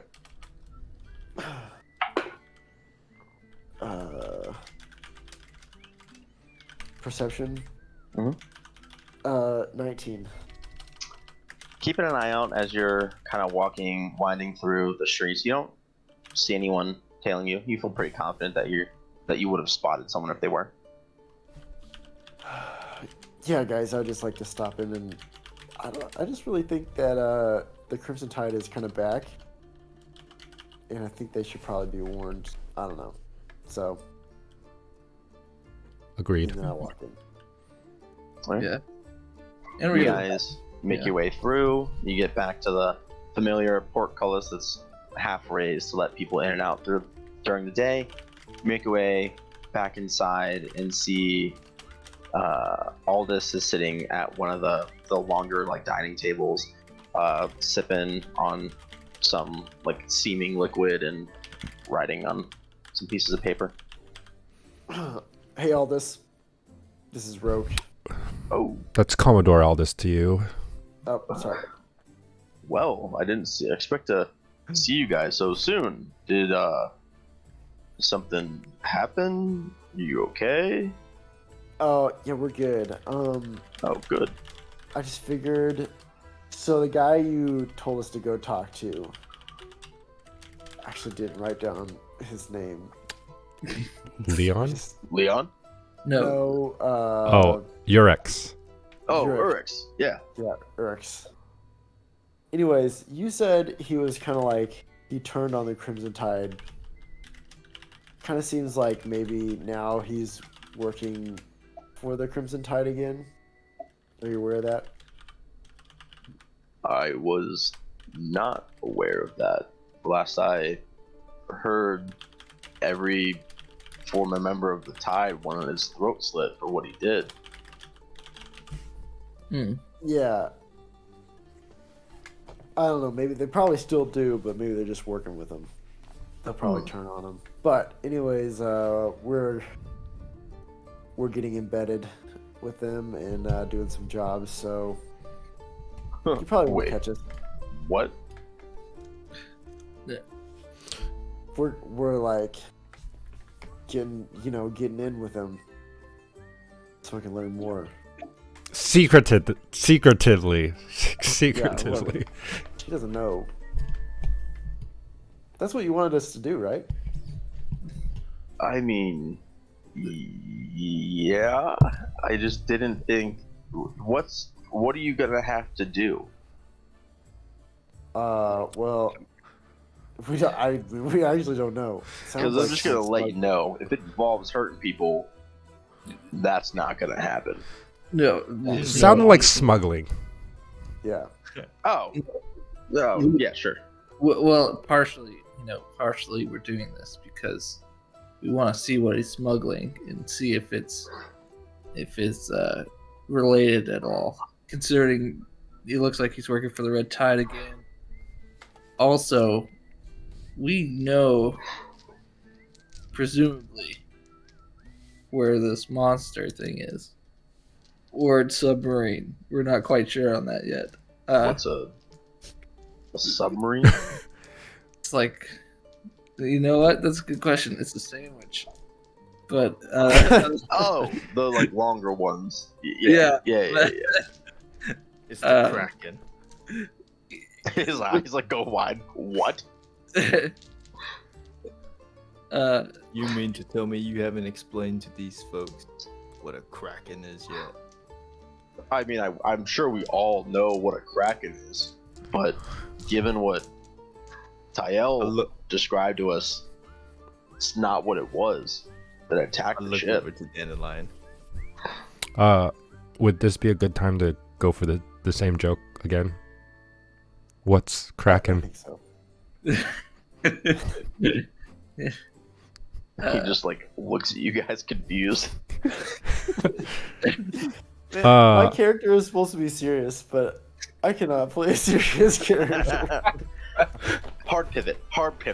Okay. I, You know, for the sake of time, just explain to him what I saw. Okay. There's a ship. no, That's why Well, we call it a it's submarine because it's Submerged ship. submerged marine ship. Oh, yeah, that makes sense. It's Okay. a creature. I don't think it was edible. you never Probably know. not. I mean, most things are edible if you try hard enough, but that one Fair point. doesn't sound like it. I'll let Central know. Oh, Central. maybe- Yeah, Central. Do some more digging, but you guys have any idea what Oh. it is? Did Well- Leon? You guys get anything from him? Oh yeah, he woke up. By the way. Yeah. Yeah. We just know that the attack came from below. Oh, there was this like a pulse submerged thing. Ship. Oh yeah. A pulse. Yeah, it's kind of repulsive, but I Like- think it was the thing that killed the Wave Runners. Yeah, I remember from the reports, a lot of them were like knocked unconscious and drowned, but which doesn't happen with Rave Runners. The Greaves have like enchantments to give whoever's wearing them like water breathing on top of the enchantments that accelerate movement. But once they lost consciousness, the items went inert. Oh, okay, so it didn't like just take out the magic. I don't think so. The equipment that we recovered from the Still ones work. that fell got, looked over and assigned to new people. Oh, shoot! I was gonna ask if we can We take wouldn't some to give test them out, it- make sure we wouldn't give it this to is them. true. You guys are Said we could probably have Maybe He said we it could probably depends have- on what circumstance you need it for. for fun. Yeah. Test For theories. fun, you can play with them under supervision later. Oh, okay. You see, like Sebastian's like, guys, what are you complaining about? And he's like wearing the winged shoes. Guys, come on, stop kidding around. Well, that's great. Someone earlier let me know that Leon woke up from the hospital. One of the guards ran over here. They didn't give me really any information about what he told you guys. I'm assuming what you relayed to me is what he told you. Yeah, I think that's all. Unless we That- missed okay. something. And also, we have it from just a solid source that whatever this monster machine thing is at this point. And then, is there a map nearby that you can point to, or like Yeah, there's one in my office. Let's go up there. just the And he office? goes there. And then he like unfurls a map across his desk. At this point, this is where Yurix has been meeting up, and there's just rumors that whatever it isn't good. Okay. Smells. Uh, It smells of something fishy, if you will. Yeah. Okay. We'll. Let's say it It came looks like it's from a good source. gonna be a few days to get people Person there with to look great it out. horse. Horse's mouth. If you understand my, if you catch my drift. Straight from the horse's mouth. Yeah, straight from the horse's mouth. Oh, Yeah. Eric's is pretty loose lip. I'm sure he let it slip. Okay. I can start putting together a team to go investigate that. It'll take them a while to get down there. It's kind of far. I wonder if one of the patrol ships are closer. I could figure it out. Try to be subtle. Artis, I'm disappointed in you. Your network used to be far and wide. Look at you now. You don't even know what's happened more. Yeah, when 2/3 of the fleet's obliterated, your network seems to, spread a little thin once they're all dead. And whose fault is that? Presumably the Red Tide. It is probably best for you to get him out of here before he's back in prison and you're short a person. just We'll start let laughing. people know. Come back if you need me. Yep, thank you. I do the salute, whatever it is. Yep. Yeah. So, yeah. Okay. You guys make Yeah. your way outside of Aldous' office. You go back outside of the fort. Where are we headed next? Hey, Brock. Hey, next time we're about to get some freaking awesome water walking shoes, you should piss off the guy who has Hey them. man, did you just not hear what he just said? He gave those out already. Next time, Brock, listen up. Dude, we could have got some. Okay, there's hope. But now, like, nothing. So you gotta be a team player. You know what I mean? Team player. Yeah. I asked Guys, all Rock. I was Is like, reflect and move on. I go, hey, Rock, what happened to your previous crewmates? I keep walking. What? Wait. Was he on my left side or right side when you said that? Your bird kind of like flutters down to your shoulder and is like, dead.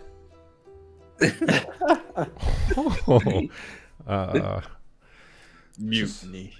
Betrayal. Wait. I don't understand why that would happen to just an upstanding guy like you. Now that is an insult. Hit the money. Sorry. I'm pretty sure that's not what my bird said. You know what? Uh, Very enlightening, guys. But we're all on the same team. I just want you guys to know that. Oh, yeah. the bird didn't really say course. that. That was just for me. Yeah, no. Should we just grab a bite to eat and then head back? Ooh, food. Yes. Yep. All right. Yeah. You guys make your way into the city. Rock, you're familiar with one of the better places to eat around here, and especially if you've got a little money to spend, some of the nicer places that they normally don't let you in, but you have money this time. So you get seated, you enjoy a fine seafood dinner. I'm not going to describe it. It's fantastic. Does Rock pay for it? Nope. I said, rum on. Put my hand around Dandelion. Rum on him. And your server kind of like puts the check on the table and it's like, all right, you guys can just settle up with the lady at the register. You guys are awesome. I hope you enjoyed your meal here at the Prancing Pony. Pearl of Celeste, and I hope to see you guys again soon. Pearl of Ceres. Okay. Yep. I not trying to lose, face or anything, or just put in the position. I got to deliver, so I pay the bill. Yeah, Nice.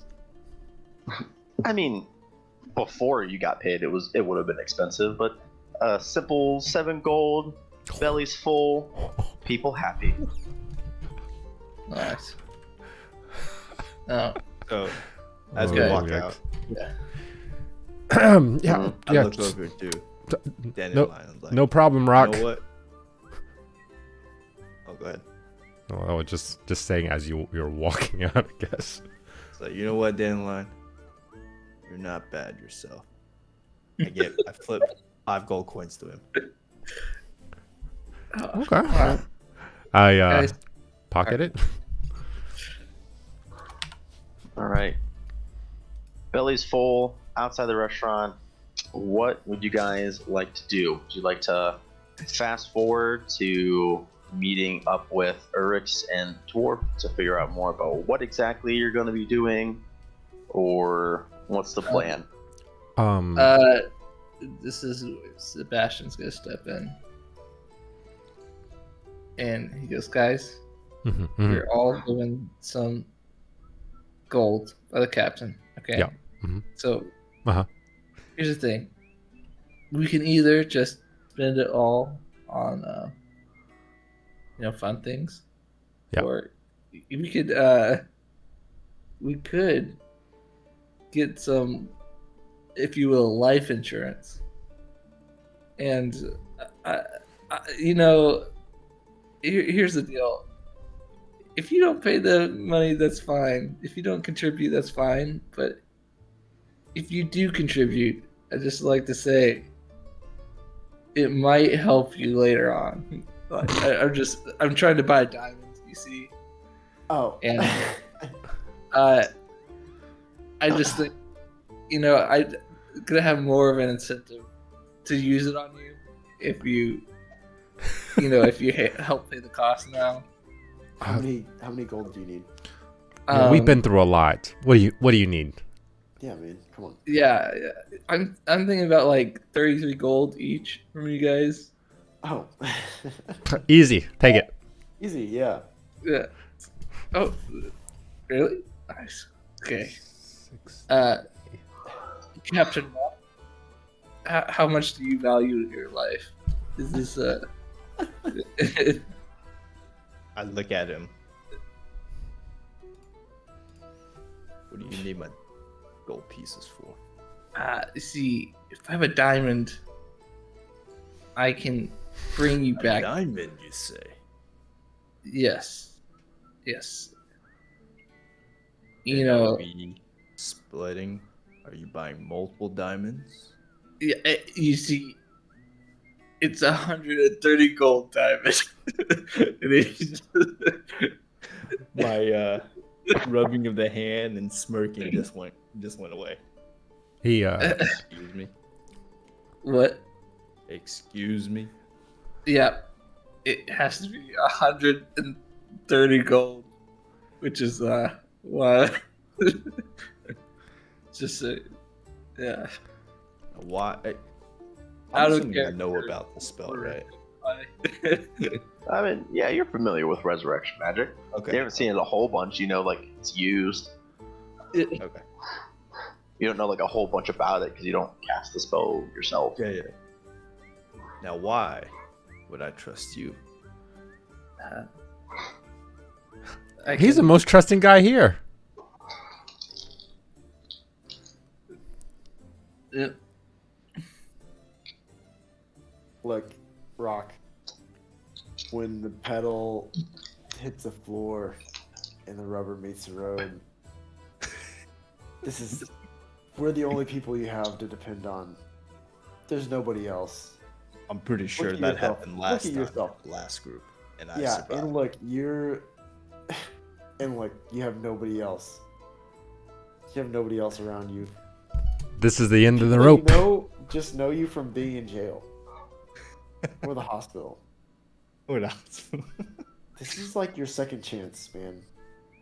And we're here for you, alright? Ride or die. Ride or But die. hey, take it or leave it, man. Hope you enjoy As soon as I that heard the road. ride or die, I just went into the sea, thinking of my past memory of my crewmates. Does he monologue? Yeah. of us sailing the high seas. Me controlling the ship, plundering. And then next thing you know, I kind of come back. Ride or die. I gave him 30 coins. 30? Or It's 30. Or however much you needed. Yeah. All right. It's 33, right? Yeah. Y'all cough up 33 gold to Sebastian. Yep. You gonna go hunt for some demons? Yeah, and it's gonna hunt for 100 gold piece diamond. Easy Well, enough to do. Yeah. Make sure you die first. is the You find secret. a jewelry shop and they're able to accommodate you. A little slight markup Ugh. because you're on an island. It's just going to Yeah. cost you 110. That like will pearl do? No, it won't. Am I with am I with him or is he by himself? You can be with him if you want. I guess if I'm with Unless him, I he would was know going that by he's. himself. But, Yeah, yeah, I'm going with him. I still don't trust him. Well, okay. Can I just to the person, the jeweler or whatever, just like, I mean, 110 gold's a little steep for a piece of rock with so many blemishes.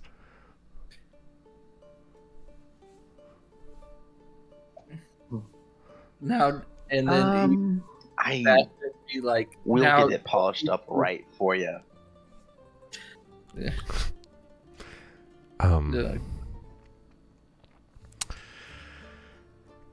Come on, it's just the rock. Make a persuasion check. Before he does that, I use Flash of Genius. What's and that? he can add. Well, so anybody that within 30 feet that makes an ability check or saving throw, use reaction at int modifier. I think it's my int modifier. Yeah, it's yours. So add +5. So my charisma plus. +5. Okay. Yeah. Whatever your persuasion is, add 5 to it. And then And can I Whatever the do dice says. something else as well? Sure. Cast guidance. Or Or no? no. Okay. It's a whole thing. You gotta do the Shalam Shalom. True. Okay. 18 plus 9. That's 27 plus 5. Oh. goodness. Okay. Yeah. The lady at the counter goes, all right, I can give you the market value of just a flat 100 and we'll take off the 10%. Nice. I can't No. go any lower. No, that's great. That's great. So he pays with the gold that he was given plus one of his own. Plus one of his own. Preserve the light. But So I heard 100 gold, right? So Yeah. and I heard how much we were all supposed to give. Yeah. Okay, Rock. Here's the deal. Do you think he can use the diamond on himself if he's dead? You know, that's It's a not service the fee. point. Yeah. It's Yeah. not like he's gonna use it on himself. So You know, that's not the point. It is the point point. is yeah, he can only use it on us. yep. So it's like I said, it's life insurance. It's just Slide insurance. also I don't tell them this, but I don't actually have Revivify prepared right now. You say you don't have Revivify This prepared? guy. Yeah, this but freaking he guy. doesn't tell us this. That's funny. Dude, is He's, John actually the bad guy? Dude. John is secretly careful. He's going to eventually get it. I didn't have it to begin with. Okay. All right, you guys make your way out of the shop. And I do have one more purchase. yeah, Roughly, like, since we're doing some shady stuff, is there like a dark cloak that I can get for all of us, maybe, or some? Sure. Pretty much all. you could get some like thievery, what you think thieving clothes are. Yeah. Yeah, easy enough. Like 2 silver a cloak. 2 silver a cloak. I already have a cloak. Yeah. Oh, So, so 6 silver. Yeah. Gold conversion rate is how much? 10 silver for 1 gold. Okay.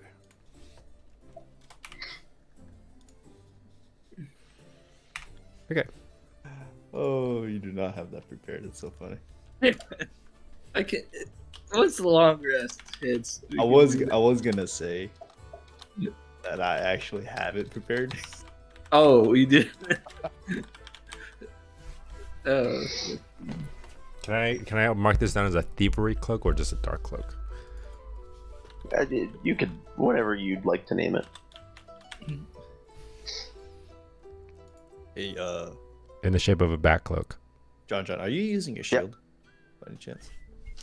I am not using a shield. I don't. Somebody have using a shield? No shields. no shields. We hate shields here. Okay. Just good. Do we need to get one? Is what you're saying?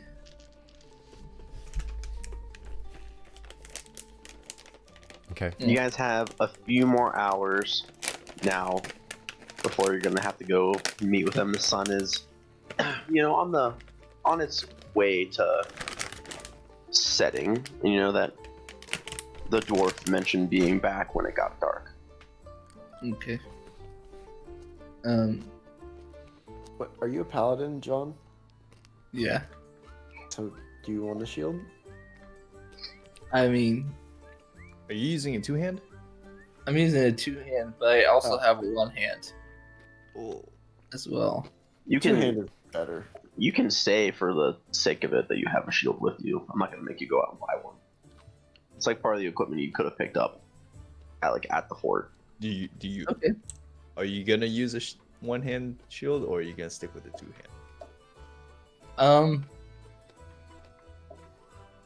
Good question. I think I'm gonna stick. That's a good question. The shield's just Is a it scabbard. metagaming if I say something? No, tell them if you're trying Okay. to use an ability. Tell them So, you can help. If you use a shield, I would use repulsing shield on you. Basically, Okay. cast it on the shield itself, Okay. and it gives you +1 to AC, and then it has 4 charges. So, whenever, let's see, the wielder can use a reaction immediately after being hit by a melee attack to expend 1 of the shield charges and push the attacker up to 15 feet away. Okay. Then that would be a good reason to get a shield. But So, if you're wanting to use a 2-hand, then well, are you gonna do it on your like? Can you use a shield? I'm not using a shield. I'll use a shield then. It's not like a. Well, I also have Radiant Weapon that I could cast if you're using 2-hand. Okay. It's up to you. Then I'll use 2-hand then, because my magic weapon is a 2-hand. Okay. So. So, What about us, me, and Roke? that's Okay. it. I mean, I'm cool. I mean, I just, You guys can't use a shield, can you? I don't think I could cast multiple. I'm not sure about. You can't cast spells when you have a shield equipped unless you have the Warcaster feat. Well, it's Artificer Infusion. Maybe you could just cast shield on Dalian and So it's then you essentially shield infusing the for weapon us. itself, and it's gonna be that. Yeah, your infusions would work, but I'm saying like if you have a shield in your hand, Yeah. you're not able to do like the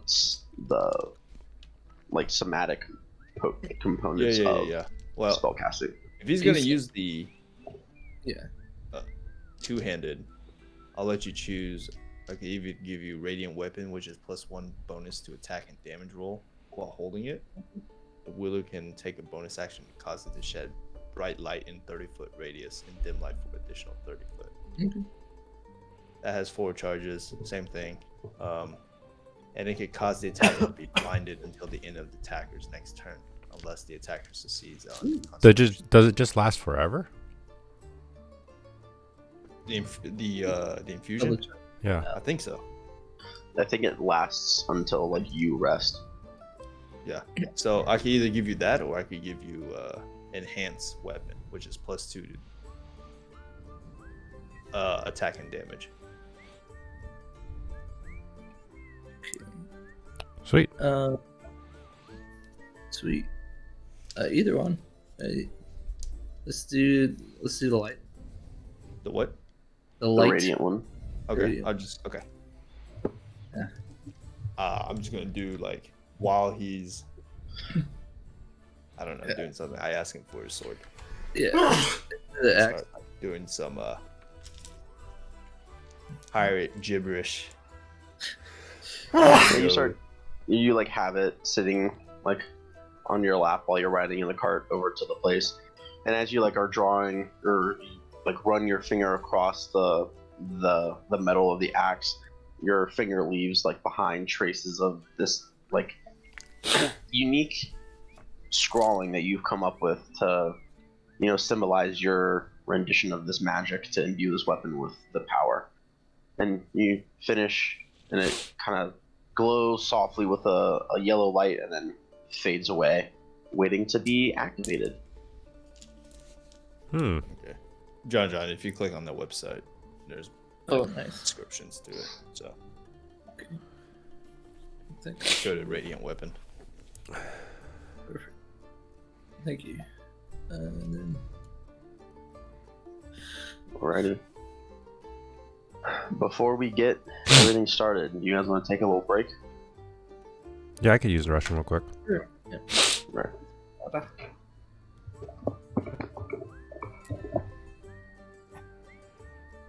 Get things started.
That was a cool encounter, Jordan. Yep. That was good. Thanks. the non-combat encounter. Yeah. If you rolled bad, you were gonna get sucked into like. Wait, what? Yeah. It'll- If you rolled bad, you were gonna get. You trapped made in it sound like it was nothing was gonna happen. Yeah. But you rolled good, so you don't have to worry about it.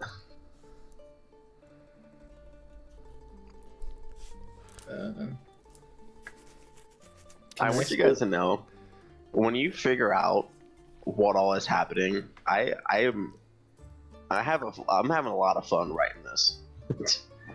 I'm having a grand time. I think you guys will like it. Okay. Yeah, I was kind of bummed that I rolled really bad on my history check or Your what? whatever. For the this would have been cool to like know what the ship was. Yeah. That would be really cool to know. All in due time. It would be cool. I'd be cool if somebody Just like, would've just an rolled good. idea of it, you know what? Yeah. So Yeah. I'm not gonna lie. Kind of didn't even hear it. Oh, Oh, the, you didn't hear that So first. that's why I just went with it. I'm not gonna say Oh. anything. Well, I can clarify for you if you'd like. Yeah, if you don't mind clarifying it. So, when you were being described the ship that Dalian saw under the water in Leon's memories, like it reminded you of like ships from different planes had like they move differently in the prime material plane. So your like initial thought was, oh, it's probably a ship from the water plane because it makes the most sense. But the connection to that like psychic wave that incapacitated all the wave runners made you think of probably a ship from the astral sea, because a lot of creatures and like the populace that makes up that plane, they all have innate psychic abilities. So you think it's from there. At least that's the best like connection you have as to what it might be. Got it. The astral sea, something something interplanar is what's seen. So, with that knowledge, Mr. Kraken. No, I'm just kidding. Sure. No. So I guess while in the carriage, it kind of hits me. Oh, it hits Okay. you then. You couldn't. You didn't tell Aldous this while we were. I'm just kidding. No. I don't trust. Yeah. I won't let you make another check right now. Probably take you some time to think about it, but in the next like few days, if someone wants to like make a further history check after the clarification that Rock gives you, you might be able to learn something more. Okay. Right. You guys ready? Yeah. Okay. You guys roll up to the Broken Mass Tavern, and you head inside, and you see that same tall, strong-looking female orc individual go, "Oh, well, look at here. You guys are back already. You were gone for such a short time. What can we do for you?" Morticia, Yes, dear. can I? The juiciest grapes. Further up the vine. Go furthest up the vine? Yes, indeed. Grape juice, please. So, some wine for you, gentlemen, then? Oh, just grape juice for me, thank you. Of course. I'll take your rum. Rum? You pay up front. He Yes, says that. I do. Yeah, how much do I owe her? A few copper. It's alcohol. It's not that expensive. Okay. I just tell her, Morticia, we're just, have you seen a Dwarven male walking around up here, maybe? We're waiting on him. Oh, you're looking for Bellion. Yes, he's downstairs, dear. Bellion.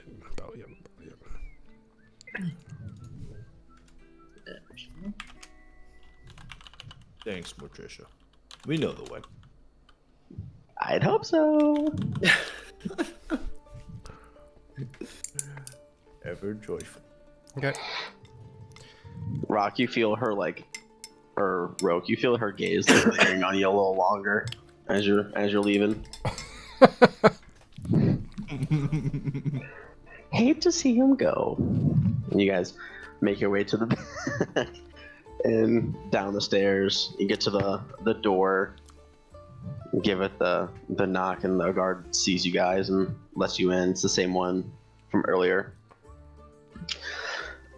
Make your way down into the familiar tavern. It's a little less packed than what you would imagine. You think that, most bars get more lively as the day goes on, but this one, the opposite's true. The clientele, they prefer working night shifts given their occupation.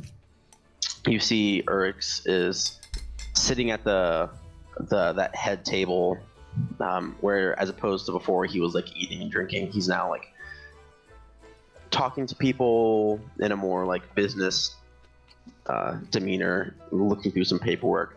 And he sees you guys come down the stairs and says, well, gentlemen, it seems like you took me up on my offer. You said we would. This is Yurix speaking, right? Yeah. Beaming smile. We said we would, didn't we? I mean, you said you would, but I got the feeling we may have some cold feet, but I'm glad you're here. Turns out we're gonna need the extra muscle. Now, the Bellion over here is gonna take you guys to the back and explain what we're gonna be doing and your specific roles in this. A secret Please. room to the secret room. It's just back upstairs. Oh, Yeah, you're gonna be moving to your rendezvous point, as it were. Do I have any clue of what we're smuggling in, knowing our history? No? Okay.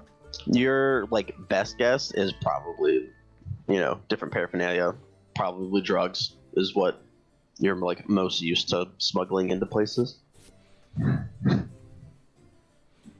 okay. So I just go wherever I'm going. Bellion comes out from the back, kind of whereas opposed before you guys saw him, he was wearing more plain day clothes. He comes out and he's clearly dressed for potentially getting a fight. His robes are changed from being that slate gray color from before to being a really dark, maroon color. You see kind of an embroidered part of his left shoulder is a ship ramming another one that's capsizing. And his same purple or solid wooden staff with a purple crystal kind of in the top. That's half again his height. He walks out with. It's all right, let's go. Get you in position for what's to come. Is he a named character? His name is Bellion. Well, I meant like a special character, Yeah, if you came across him in the wild, he'd have the gold rim border around him, a few stars underneath. Seemed like the description for this guy was pretty unique. So Yeah. okay, Bellion. Gotta write that one down. Have I met Bellion before? When you saw him earlier is the first time you met him. Oh, okay. Is it John Billion? That's how it's spelled. Oh, I don't know who that person is, but it's Bellian. Oh, I thought you were saying John Bunyan. No, that's Paul. I Bunyan. thought you were making a John Wick joke.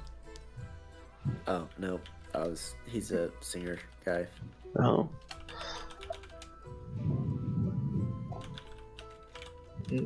Okay.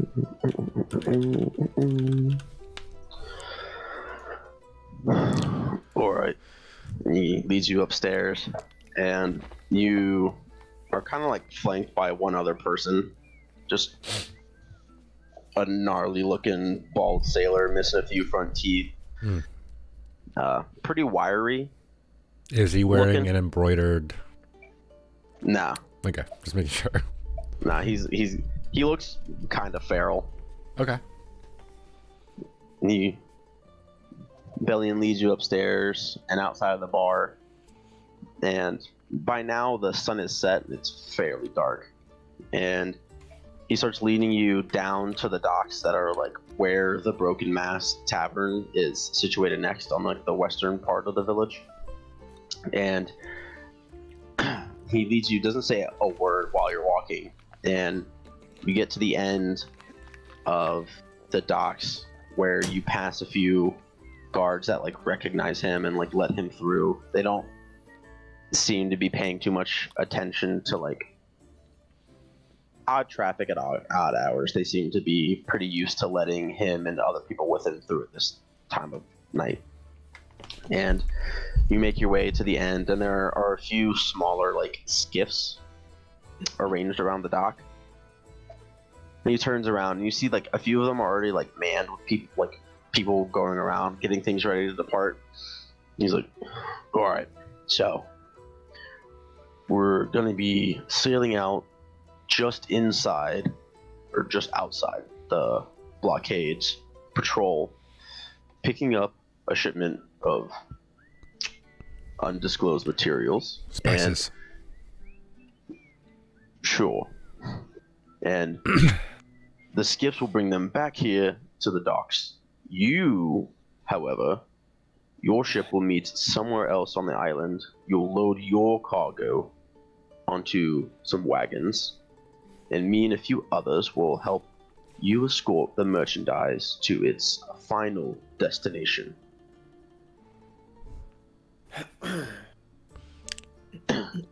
It should be a relatively simple job.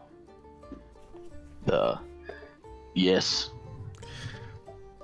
Oh, well, I was raising my hand because a friend here was so raising yours his first. hand. So I kind of nudge Roke. Would you say this is a shipload of merchandise? Right, and your question? Is the cargo alive or not? It's not alive. No. Okay. And where's the final destination? You'll find out when we get there. It's a few days travel from here. Oh, Well, smells fishy.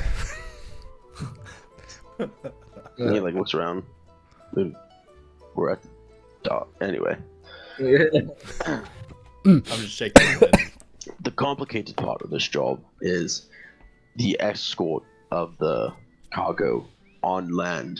The place we're taking, it used to be accessible by sea, but with the increased blockade, makes it harder. It's easier to bring things in to the main village port here and transport it on sea or on land. The forest jungle is a little daunting. A lot of creatures, some, feral tribes that never really joined up with the covenant that was struck up a few hundred years ago. And the last trip we lost a few guys, so you'll be supplementing. So where the muscle? That's the general idea. Now, when we get the cargo, you're not to open the lids, not to open any crates, barrels. Keep your noses clean so I don't have to kill you. Same as before. He sighs. He's like, yes. But don't we have to check the cargo? No. Do not. Yep. Anyways, You're the boss, yeah, boss. Let's get going. You know? All right. Well, I hope it's not a bed. Hope it's not what? A bed. A bed? Yeah. It would just be terrible to ship the bed. So, on our first job. But All right. You lot, and he points to one of the skiffs, and this one with me. And he climbs on a little ladder and jumps onto the skiff that he pointed out for you guys to join him on. All right. we hop in. Okay. The skiffs all leave at different times, going off in different directions, presumably picking up different things from different ships that they have waiting outside the blockade patrol. And the patrol of the ships that guard the immediate perimeter outside of all the ports of the city, they have an unpredictable schedule, is what the people who enforce it like to believe. But people like Rock and the other devious sort know that their unpredictable pattern follows pattern. And there's a small window between a few of the ships passing each other before the next set of ships kind of go around to pass again, where their field of view is limited and they can't see like what is passing that assumed dead space. So what we're gonna do is a little series of skill checks to see how well Heck you yeah. guys are able to stay hidden from the upcoming like blockade ships. Okay. All right. I don't have a map for this. We're going to use theater of mind. Gotcha. Okay. So, you are going to be heading out, and you see Bellion is kind of looking up at the stars, like navigating where they're supposed to be headed once you guys get beyond the blockade. And he turns around and is like, all right, so we know how we normally do things. And he looks at Rock. Getting things by this blockade normally is not a problem, but the added ships make it a little harder. So we either need to burst through the gaps left behind by the ships, or find a way to obscure ourselves from the ships following in their wake. I and the other crew will most likely get us through one of the blockades, but it's going to be up to you to get us through the second, and then back. Okay. Sounds good. Well, yeah, this will be He's like, easy. we'll sit here, give you time to observe the pattern, and then when you feel like you have a confident plan of action, we'll move out. Okay. All right, Bellion, let's do this. Just like old times. I thought I don't know him. You don't recognize him. Okay. Doesn't mean he doesn't know who you are. Boom. Amos. That's all there is to it.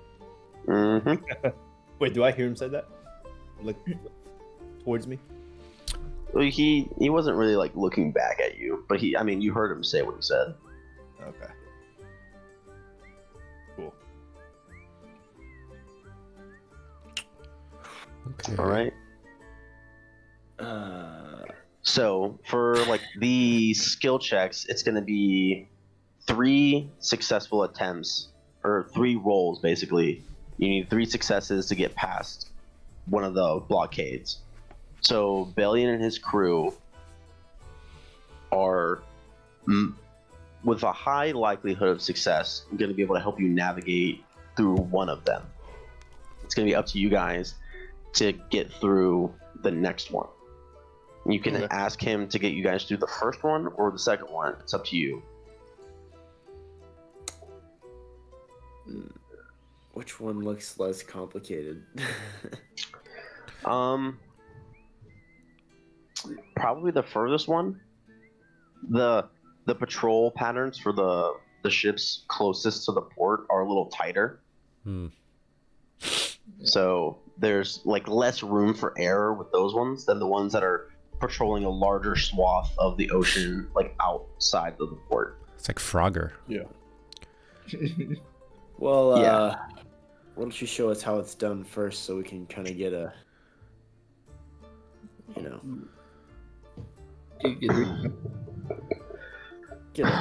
get a sense for how it's done. Alrighty. And he looks to one of the other guys and goes and like whistles at them. And the guy kind of stands up and starts waving his hands, and a like general layer of like low fog stretches out from the small skiff to about 40 feet in either direction. And you see Bellion kind of mutter under his breath, and the waves underneath your guys' ship kind of lurch you forward, and your speed increases. I'm gonna do some rolls for them. Ooh, nice.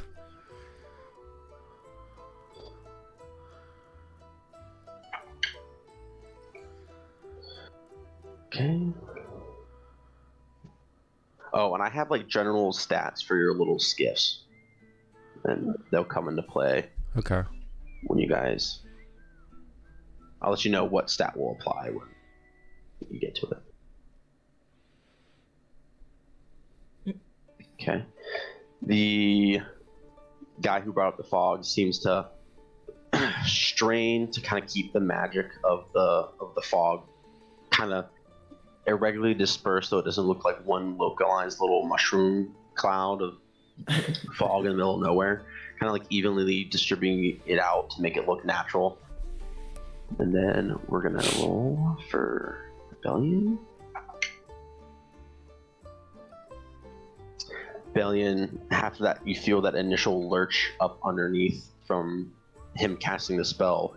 You see him kind of like concentrating and holding his hand to one side, watching as the ships pass.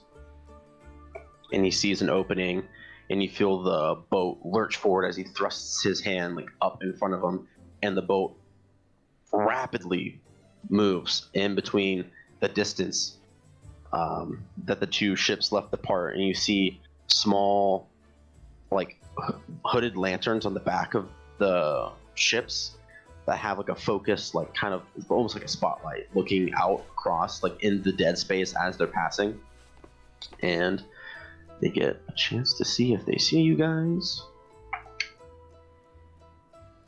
Not with a 3. You guys get through the first area of the blockade. Bellion got a natural 20 on his check. That was the 3 successes you guys needed with the other guys. He is a named creature. He's not a raid boss for nothing. Yeah. All right. The smoke cloud is still, or the fog cloud is still kind of like loosely around you guys. And the guy who cast the spell is like, I think I can hold it for a little bit longer if you're quick, but it might fail out. I don't know. Let's do it. Paddle So- harder. I have a question. For polymorph, it says that you can transform into a beast, and the challenge rating is equal or less than the target's or the target's level. Does that mean my class level? Yeah. That's crazy. No. Wait, no, that's That's wrong. That's Is it level? Is it the spell level? No. sick. Let me look. I think it's like half of your level or something. Let me look. Is it? Because I you do that. But Can be any boosters challenging as you or less than the targets for the target's level. Target's game statistics including. Yeah. So I mean, that's why people can polymorph into T-Rexes, right? yeah. Yeah. Are you gonna polymorph into a man. T-Rex? What the? You can. Well, I was thinking of polymorphing into like a giant, like sea creature. Kraken. And pull us. And like, no, just distracting them. Oh. Is a mermaid a creature? You see, Well, that's interesting because shape change, the 9th level spell. But the thing about Shape change is like permanent though, right? Yeah, but like you can't. shape change. There's true polymorph and then there's shape change. And true polymorph is permanent. Shape change is a little different. I think you can change your shape anytime during that period. Yeah, I would say if you wanted to polymorph yourself into like a large aquatic type animal to distract the people, Yeah. that'd be okay. That's what I want to do. Okay, what sea creature would you like to take the form of? I would like to take the form of Loch Ness monster. So like a plesiosaur. Yeah. Yeah. Kraken. Right. They You guys see as Roke jumps have off the skiff and his I told body him that I'm starts. gonna distract him first. Like, hey, I'll Yeah. provide a distraction. Okay. He But dives how- into the water, and you see his form disappear. And like for a solid few seconds, you guys are concerned that he hasn't resurfaced. You don't know how strong of a swimmer he is, and then you see a little like burst of like faintly colored magic from under the water, and this big ass Loch Ness monster looking dinosaur's plesiosaur comes up, They like do have, breaches. by the way, What do you say? they do have a stat block for it too. Oh, nice. Yeah. Yeah. Timbers. Comes Yeah. up and So out. basically, I go What would you like try to to do? like, make myself visible for the boats that are like passing each other, and then just kind of Okay. like lead them off to one side. Okay. Does that make sense? Like, Yeah, but I like this. Okay. kind of splash around, like pretty Yeah. obvious. All right. Surely they can't get me. Give me a.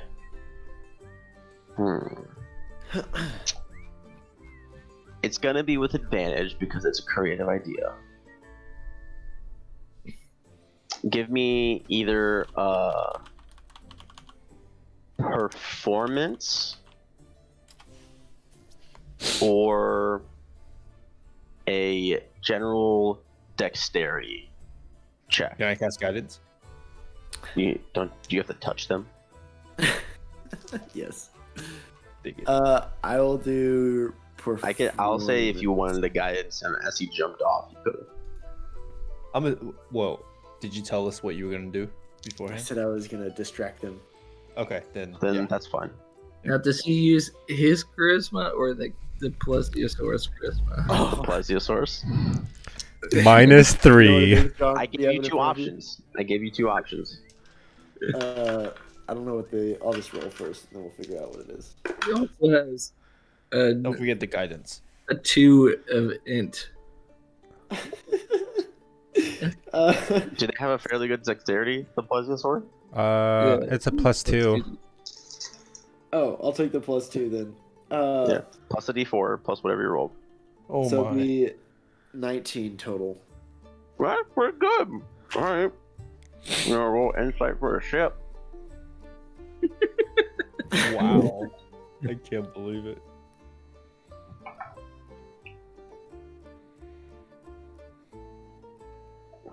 They spot the like sudden movement. And you see one of those lights shift to where they saw the movement, and you hear people yelling, "What?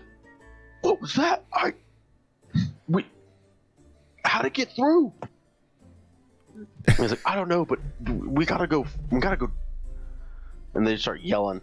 And there's like directions to where the figure in the water is like leading them, and you see one of the ships starts to slightly veer off from its expected course.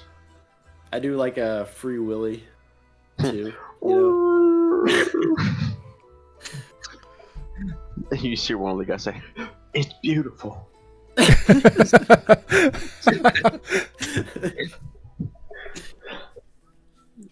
All right, that's one success.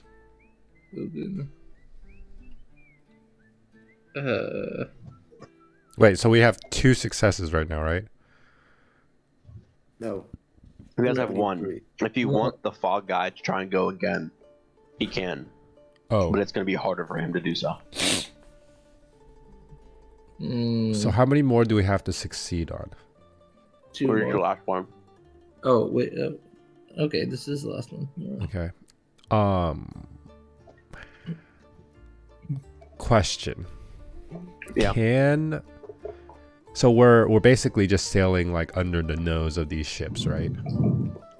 Essentially, At you're any trying to time your like movement between in the dead spots where they can't see you. okay. The time that you're most like visible is when the back ends of the ships are close enough to each other that the majority of the spotlights are clustered to the back and front of each ship. Uh-huh.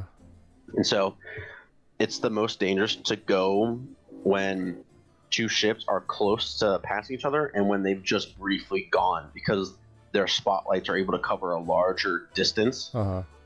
because they're closer together. Okay. At any point when we're sailing on the skiff, right? Do we get like within 30 feet? Or would that If be you're, already too close? No, like that, but you'd be like committing to making your shot to pass through them when you did it. Okay. Does that make sense? Yeah. Okay. Hold on. All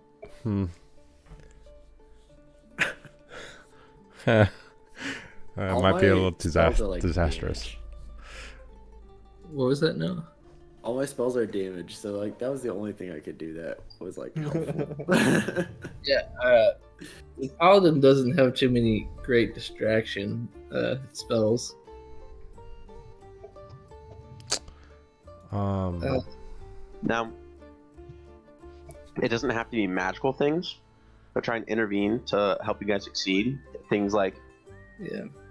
taking over, piloting, or like helming the skiff. If you feel confident in your ability to hit a timing in the dead space, that's something you could do. You could do something to aid in the speed of the boat, or do something to help distract, like Noah did, because you have one of the ships kind of Yeah. already diverting off course. So there's a larger than normal gap than what that would normally would be in the patrol for this last barrier of the blockade.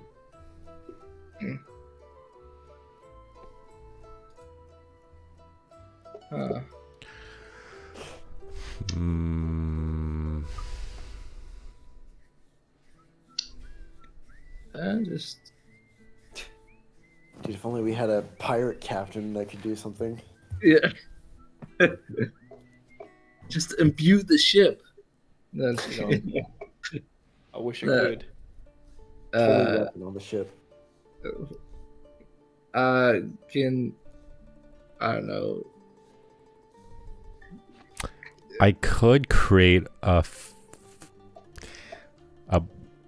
bonfire on the ship. Let's have the fog guy try and go again, right? You said that was an option. He could try again. Yeah, the fog guy could try again. Can What do be- you guys think? All the I'm What? not there. Ooh, water. Ooh, water. Can the Loch Ness monster just show up in a different spot to distract the next boat? No. Okay. uh, And the longer you guys wait here, the closer, like, the next set of ships of patrolling are getting to coming over. So if you guys take too long, the chance of him pulling that one ship away will be useless, and the next ships will cross. in that case, Sebastian's gonna try and help with the sails to try to like And that's the only thing we have to do. try to help with the speed or the training or whatever needs to be done, Okay. or the rowing if that's even a thing. There's like parts where people are rowing to get the ship to move, whilst the like think that's- small sail they have isn't picking up much wind. Yeah. One Wait. of you guys. Sorry. Sorry. Can so is rowing involved? Yeah. Okay. That's something you can do to like elevate the speed at which you're traveling. Yeah. Can I, if you may, Mhm. may I cast haste Okay. on our rowers? Oh, whoever. If there's two of them, I'll do it at twin spell. Yeah, there are two. Oh, I'm gonna cast haste on There's only both two of them. rowers? wait, It's a smaller like skiff. yeah. So I don't know if that would help. Yeah, I would say Question. you're gonna. Just because I'm casting these, this is one of the bigger spells I've casted today. Yeah. Do I? What do I need to figure out with this wild magic surge thing? Okay. So I'm trying to remember what we decided. I think it's for every level above 1, Mm-hmm. it made the chances of something happening greater. Yeah, so I think starting second level, it's 5 or lower, something happens. Third, 10, so on and so forth. I think, is that what I decided? I think so. I can't remember either.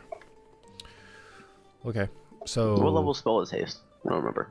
3. 30. 3? Oh, yeah. So it goes all the way to 9, right? Mm-hmm. So if you just double the number of every spell slot. Let me look. Maybe Oh, maybe it's a D100. maybe it's not worth it, guys. Yeah, that's right. What's the worst that could happen? Well, Just fight. Is this what you want to do? I can make the wild magic thing work. okay. All right. You want to do it? Yeah, I'm gonna hopefully our guys are the people that are rowing, so I'm gonna cast it on them. Okay. Sebastian and Rock take over for the people who are rowing, and you guys feel as Dallin casts this magic over you, your adrenaline starts pumping faster throughout your body, and you feel yourself moving at like speeds you didn't know were possible. And you're just rowing machines. It's like having a motorized propeller on this little skiff. You're just cooking. Okay, John, roll a d20. Okay. Wait, who? John, right? No, you. Oh, me. This is for wild magic. D20. 13. Okay, you're fine. Okay. All right. Now, either Rock or Sebastian can make a like helming check. Oh, what? it's basically like the piloting check for the boat. So your default like plus to this from the ship is +5. +5 to check. Yeah. Okay. You want to roll it or you want me to roll it? Oh. Yeah, you can do it. Okay. I don't know if my navigator's tools proficiencies help, but I think he might have that as well. Yeah, I would say if you have the tools in the navigator, if you have proficiency in those tools, I would let you add your proficiency bonus on top of the +5 you get from the boat. I don't have the tools though. Now that I think about it, so I don't know why. It's just... Okay. Good talk. Alright, so it's just +5, right? Top of the Yeah, 20. you have advantage because you guys are teaming up on it. Okay. I got advantage. 18 + 5. Success. You guys are at 2 successes. You're in the middle of the lane where the ships just passed. So you're in the most vulnerable spot right now. You just need one more little trick to push you guys past it and get you off to your pickup destination. Glad I had advantage. Rolled an 8.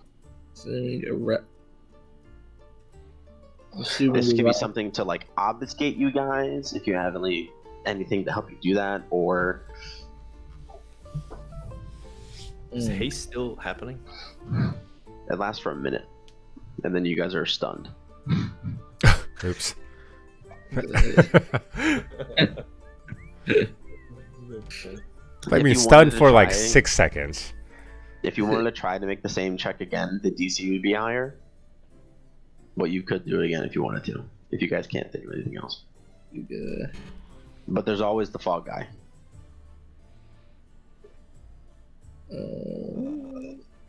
This is I the get easiest part, right? Yeah. You're just trying to get your last success, the home stretch. Okay. You haven't failed at all, so you're doing pretty good. So you can afford to mess up once. Oh. I mean, I say let's do it again. Yeah, good. Okay. The DC is going to be a little higher. And you guys, at the tail end of your haste, you're like, let's just double down. Let's do it. Let's just get as much distance between us and it as possible. We'll clear it and we'll be fine. As soon as like in between break, I kind of do this. Mm-hmm. Nice guidance on myself. Kind of mark it off my hands. Get ready to roll again. Okay.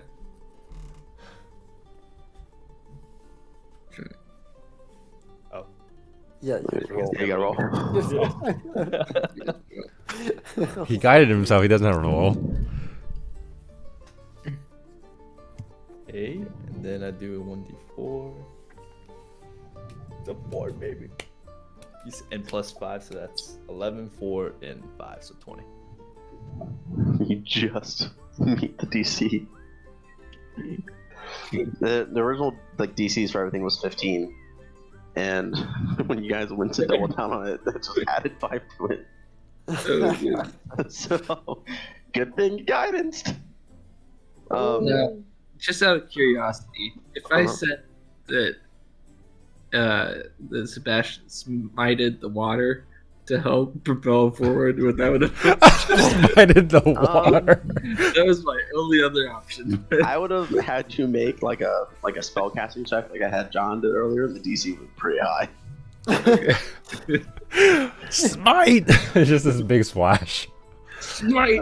Oh, You I guys- see. You guys making the decision to double down, you can feel, your muscles starting to get more and more fatigued, like you just ran a marathon, and you feel like the crash coming on. You guys look at each other, give it like a nod, and double down, start rowing again. And you guys are drenched in sweat, and you get past the range of which the like spotlights on the side of the ship can reach, and you guys are in the middle of rowing, and you just stop. And you're stunned. Straight. And then time passes and you can breathe again. And you guys are, breathing heavily after all the rowing, looking around, making sure you're in the clear. And Bellion Thanks, guys. is sitting there. So, well, you did better than I thought you would. Where's the, we waiting for the other one to come back, or are we just going? Oh, he's gone. No. All right. Okay. We're going to be going, and he points off the direction, and the other guys that were rowing originally come back and take positions from you, so, because all the rowing you did, they're fairly impressed, and they're going to give you, we're not going to make you row anymore after getting them through the danger. Nice. Rogue, the ship, you're leading it off in a direction, and you kind of like surface skim. You look around, you see your boat, your little skiff, like off in the distance, just barely, and they're going. Because I want the like legend to like really, you gotta really see it, for people to like really believe in the Loch Ness monster. So I give them like one good profile. Yeah, and you surface up, and one of the sailors is like, there, and they flick a spotlight on you, and then most of the ship has, abandoned most of their duties because they're so invested in what this creature they've never seen in the sea, living here all their lives, that they haven't seen before. Yeah. And they're looking at you, it's like, wow, I've never seen anything like that before, ever. Yeah. And I just, kind of bask in it for a little bit, and then I just dive down and go underneath the boat and go find the skiff. All right. How far were you? He was pretty far, leading the boat away, but his swim speed's what? 40. Oh, yeah. Double dashing. Hold my breath for an hour. Yeah, double dashing, moving 80. You'll catch up with the skiff. Not before. So you guys come around a curve of the island you see a decently sized ship, kind of like anchored off just in the ocean. Bellion spots it and puts his little glass away. And it's like, all right, target's in sight. We'll tether to the boat, move the cargo down, and then it's a short little road to land with the carts await, and we'll load up and head out. So you guys make your way over, and as you guys are like tethered to the ship, this is like the moment where Roke, while they're stopped and waiting, you catch up. You can rejoin the rest of your group if you'd like to stay polymorphed, or can unpolymorph and help. Polymorph. Okay. You kind of clamber back into the ship with the help of your friends, and they're loading. You see them starting to bring down. It's not so much they're bringing individual crates down to put on the skiff. They're lowering a kind of like a little, it almost looks like a little lifeboat or like a pallet that they have a large net cast over, and it's tied around, keeping a bunch of crates and a few barrels secured to it. They're all strapped down. The wench lowers it into the ground or into the water, and a few of the deckhands at the back of the skiff grab one of the lead ropes and tie it around one of the hitches.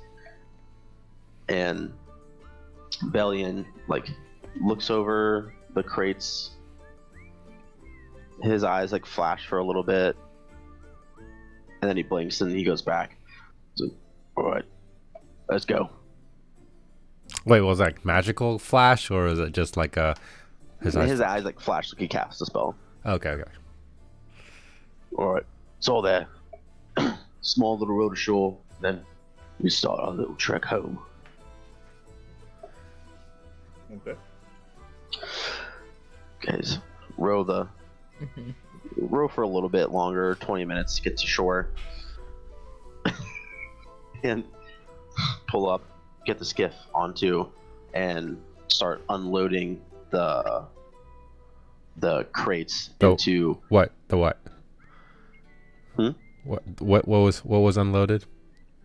The crates and barrels off the little like kind of like towing device and put onto.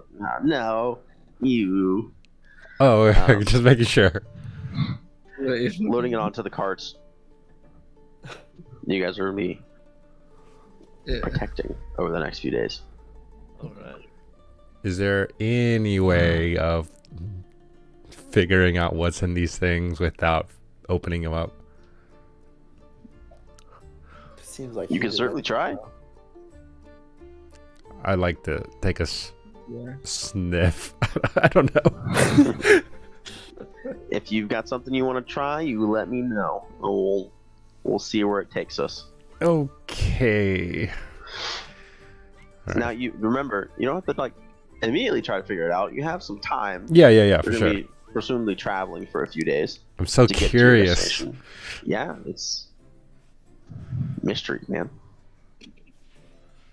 So they didn't actually go into our boat. We just kind of towed it. Yeah, there was like a small, like little, like a pallet, basically is the word that comes to mind, but something that would float in the water that's just like carrying cargo, because it's a decent amount. Like it fills the two like cart/wagons that you guys have with you, with room for like one person to sit in the back of each of the two wagons. Okay. Okay. Billion kind of goes around, make sure everything's secure, and he looks back to a few of the other like errant extra hands that were sailing the skiffs. Like, all right, get back home. Let boss know that the cargo's on its way and it should be there in a few days.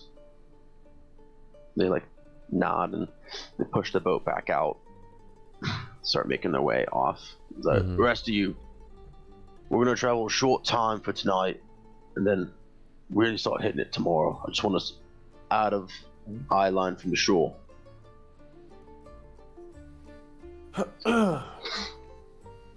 You guys got this.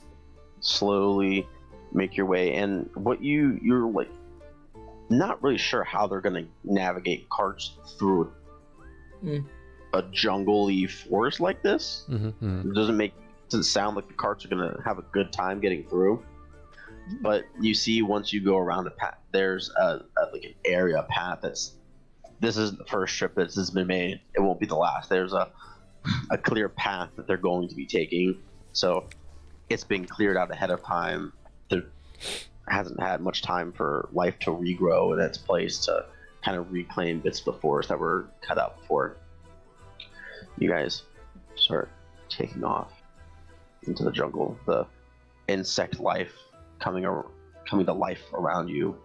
The heat gets a little more uncomfortable the further into the jungle terrain you get.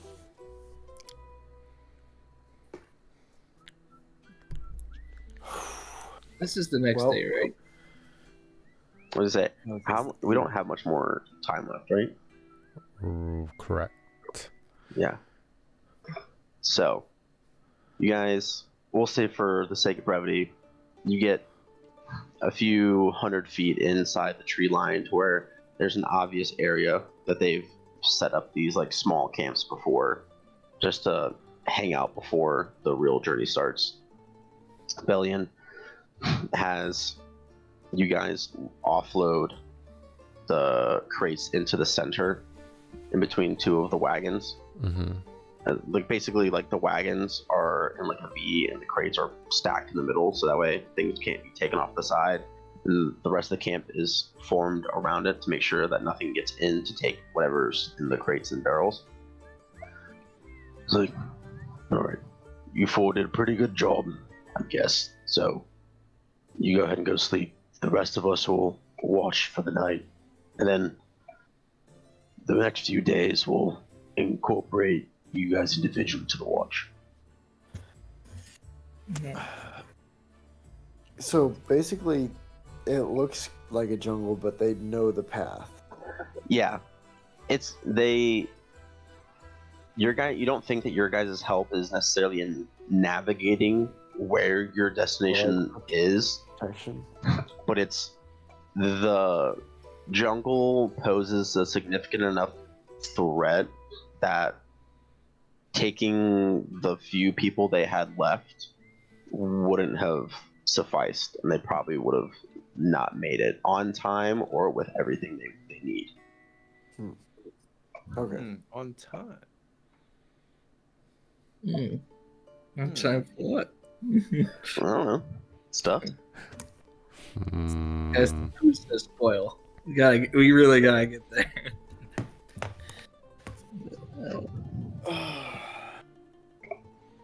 Alright. And that concludes our adventure today. Nice. Dang it. Yeah. It's so different not being a rogue because you're not proficient in anything. Yeah. Stink. Yeah, wait, Welcome to. I want to know what's in the box. I mean, well, I'll toss you a bone. Make a retcon arcana check. Okay. uh, Arcana check. I'm so proficient in this. Not. Ooh, I could do it. Well, that would be an 8. You don't know. So, He did some magic. Looked at it. when's the next time we're meeting? Yeah, about that. yes. Up north